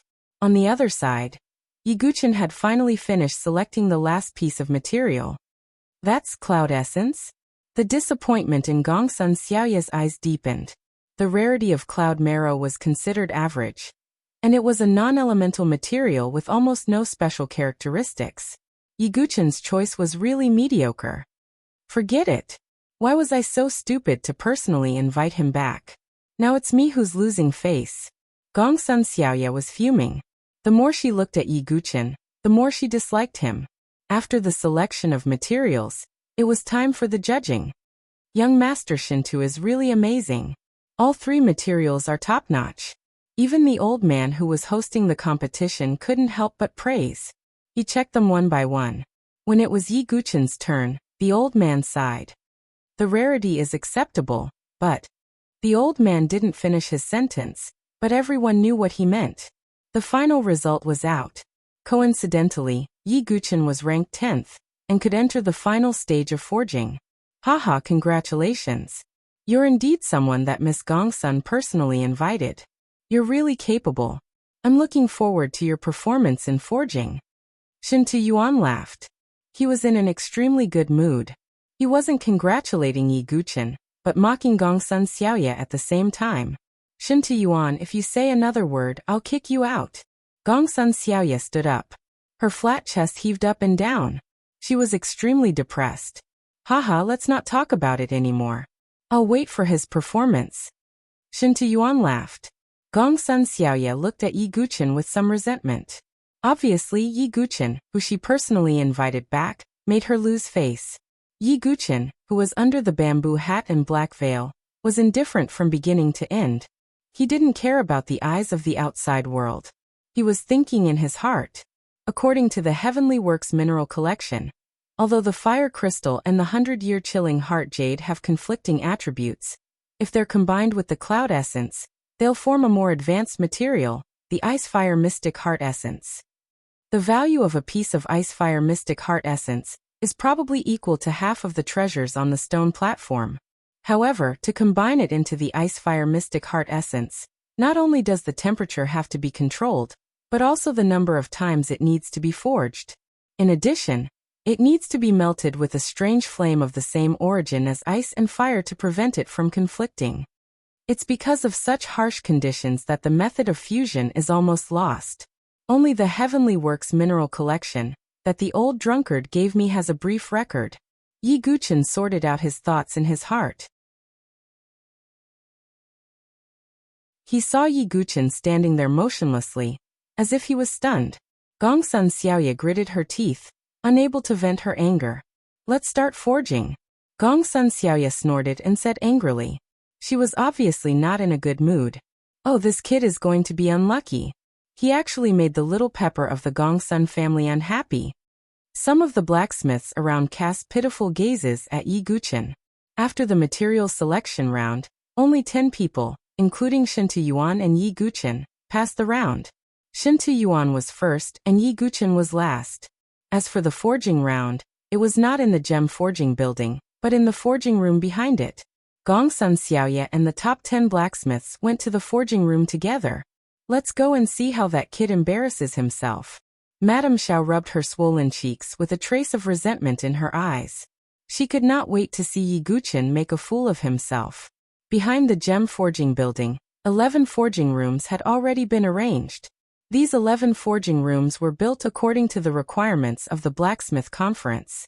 The 4 sides, including the roof, were all transparent. Everyone in the surroundings could clearly see the situation in each forging room. Therefore, there was no possibility of cheating. It was fair and transparent.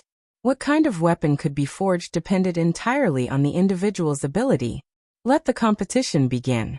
I'll make it clear that as long as anyone can forge a better weapon than me, he'll be able to choose any of the treasures of our Gongsun family. Even if it's a man, as long as he's not too ugly, I might even be willing to marry him. Gongsun Xiaoya's words were shocking once again. Miss Gongsun, please don't joke like that. You're already my cousin's fiancé, Shintu Yuan said solemnly. Do you think the weapon you forge can beat me? Gongsun Xiaoya said with her hands on her hips. That's not it. I don't even have the slightest confidence against Miss Gongsun, let alone others, Shintu Yuan said honestly. The blacksmiths here were all from the younger generation. Almost no one could beat Gongsun Xiaoya. Then what are you worried about? Gongsun Xiaoya snorted.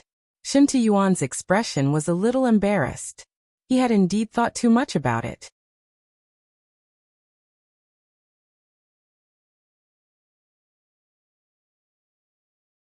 Chapter 399.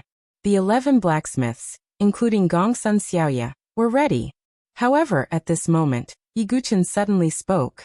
May I ask if you have any forging tools such as a hammer?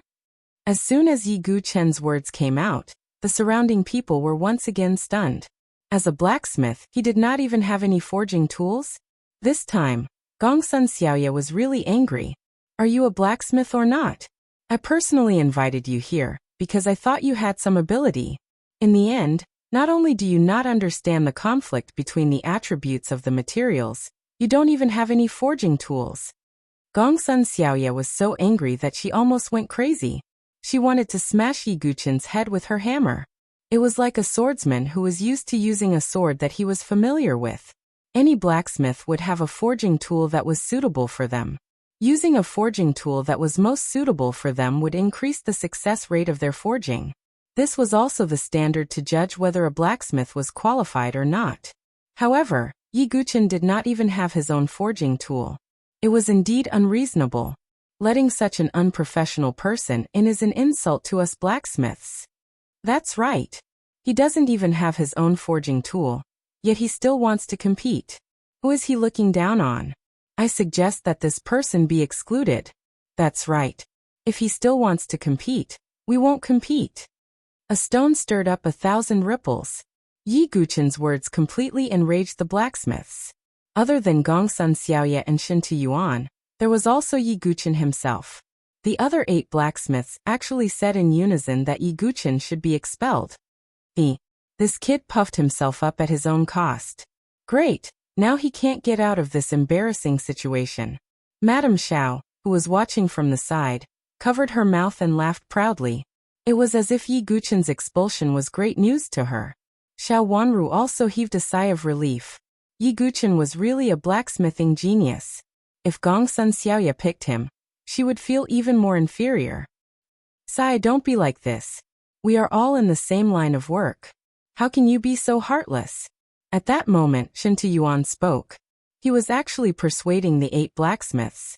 Yi Guchen, who was under the bamboo hat, was slightly surprised that Shin Yuan would speak up for him. However, in the next moment, a playful smile appeared on Shin Yuan's face. He looked at Yi Guchen and said with a faint smile, "Actually, I am also very curious. What kind of weapon can you forge with the fire crystal and the 100-year chilling heart jade? You have really broadened my horizons." His tone was filled with mockery. Yi Guchen understood. How could Shin Yuan be so kind? He just wanted to continue watching him make a fool of himself. Shin Yuan's words carried a lot of weight. Although the other 8 blacksmiths were still angry, they did not say anything else.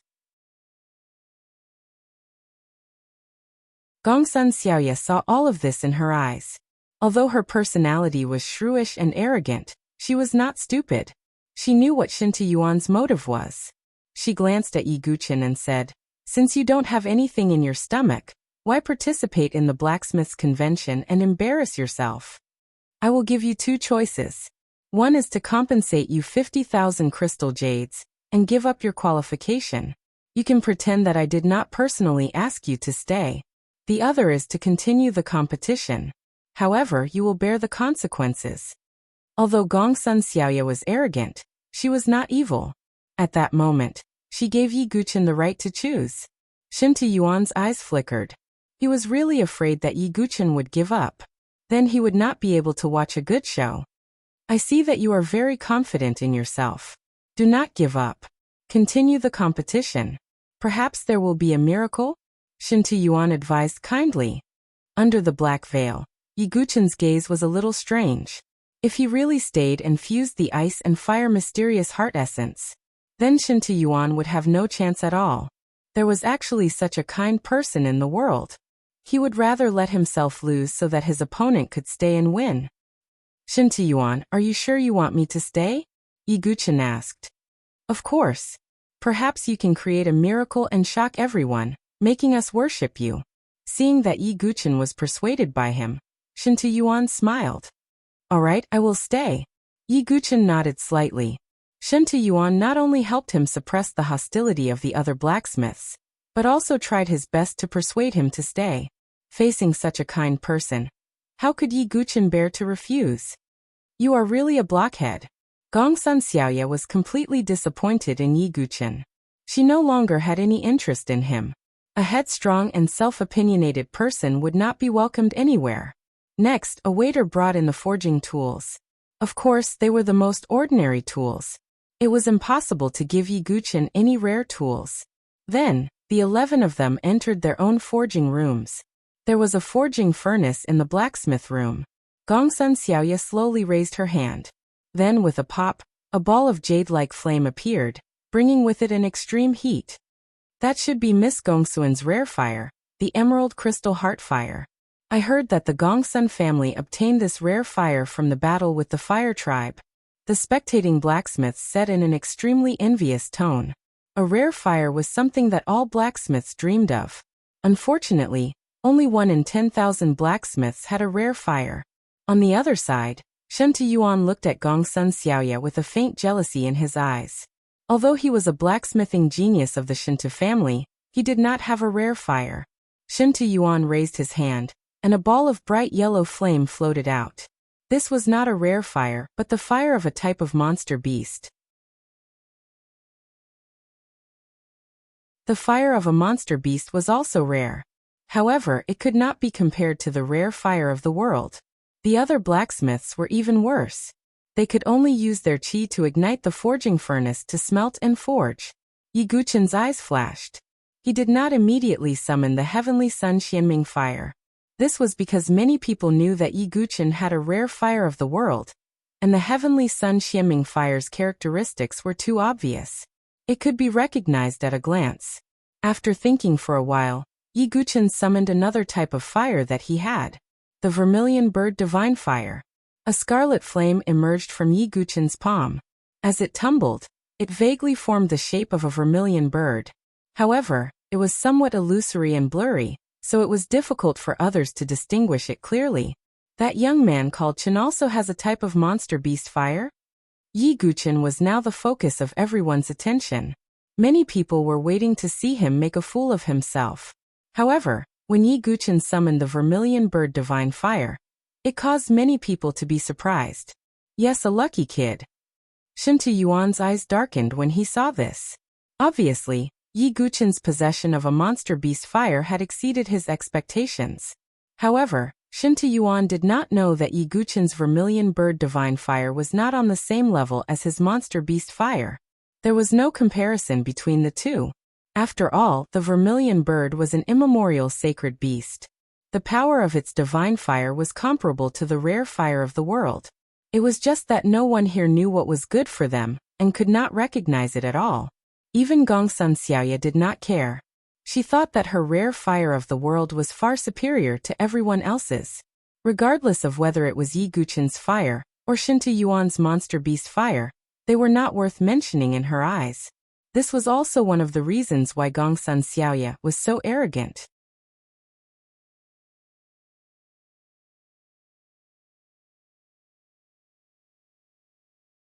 Chapter 400. After the 11 blacksmiths summoned their flames, they began to forge for real. In fact, everyone could roughly judge a blacksmith's standard from the flames summoned. Gongsun Xiaoya possessed the emerald crystal core fire, so she was naturally the most qualified. Next was Shen Tuyuan's demonic beast fire. Of course, although Yi Guchen's vermilion bird divine fire was of high quality, no one recognized it. Therefore, in their eyes, Yi Guchen's flame was at most on par with Shen Tuyuan's. However, due to Yi Guchen's amateurish behavior, the surrounding people were not optimistic about him. Some blacksmiths even looked at Yi Guchen with disdain. The first step of forging is smelting, softening the materials moderately, an experienced old blacksmith said. The surrounding people stared intently at the 11 transparent forging rooms, afraid that they would miss out on even the slightest detail. Gongsun Xiaoya placed the materials into the furnace, then heated them up with the emerald crystal core fire. Her skillful technique made everyone secretly admire her. In addition, Shinta Yuan's performance was also very eye-catching. His control of the fire was very precise. Then, numerous gazes with a hint of playfulness and mockery looked towards the forging room where Yi Guchun was. Yi Guchun's technique was steady and calm. Although it was not as stunning as Gongsun Xiaoya's and Shinta Yuan's, it was not to the point of being flustered. It seems that this person knows a little about forging, the old blacksmith commented. However, they did not know. Gongsun Xiaoya and Shinta Yuan had been immersed in forging for a long time. They could be said to be geniuses who specialized in forging. As for Yi Guchun, he had always specialized in his own sword, martial arts, and cultivation realm. As for forging, other than learning from the old drunkard for a period of time, he had almost never practiced it. There was a fundamental difference between the two. Therefore, everyone here, including Gongsun Xiaoya and Shinta Yuan, did not know. Yi Guchun, who was competing with them, was only a blacksmith who had not learned his craft. Not long after, Gongsun Xiaoya was the first to complete the smelting process. She lifted her chin slightly, revealing a trace of pride. Indeed, Gongsun Xiaoya thought that this blacksmith's conference was her stage alone.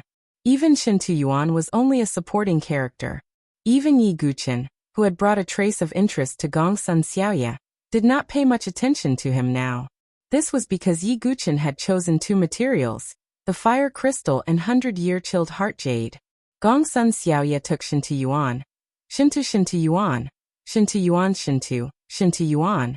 Shinta Yuan Shintu. Shintu is a Shintu Yuan Shintu. Shintu Yu Shintu Shu was Shintu to a black ashent.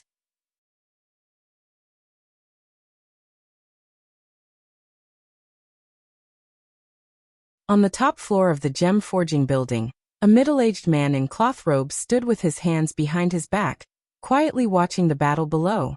If Gongsun Xiaoya saw this, she would definitely scream. This middle-aged man in cloth robes was the head of the Gongsun family, and also her father, Gongsun Xianlong. Gongsun Xianlong looked down and nodded with satisfaction in his eyes. This girl's forging skills have not fallen behind. She might be able to challenge the 100,000 refinements this time.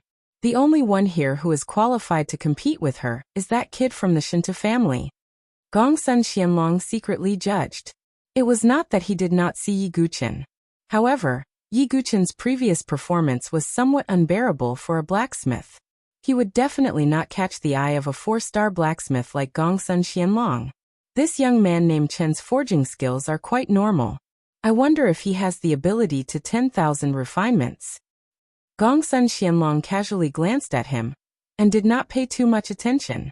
If he could not even 10,000 refinements, there was no need to pay attention to him. The 11 blacksmiths below naturally did not know that their every move was being watched by Gongsun Xianlong, a 4-star blacksmith. You're tuning in to the Li Mei's Wuxia Whispers YouTube channel. We're so grateful for your support, and don't forget to subscribe to join us on this incredible journey through captivating stories. Your generosity through donations truly makes a world of difference, as it's the primary source of revenue that allows me to expand and enhance this channel for you. Thank you from the bottom of my heart for being a part of this adventure.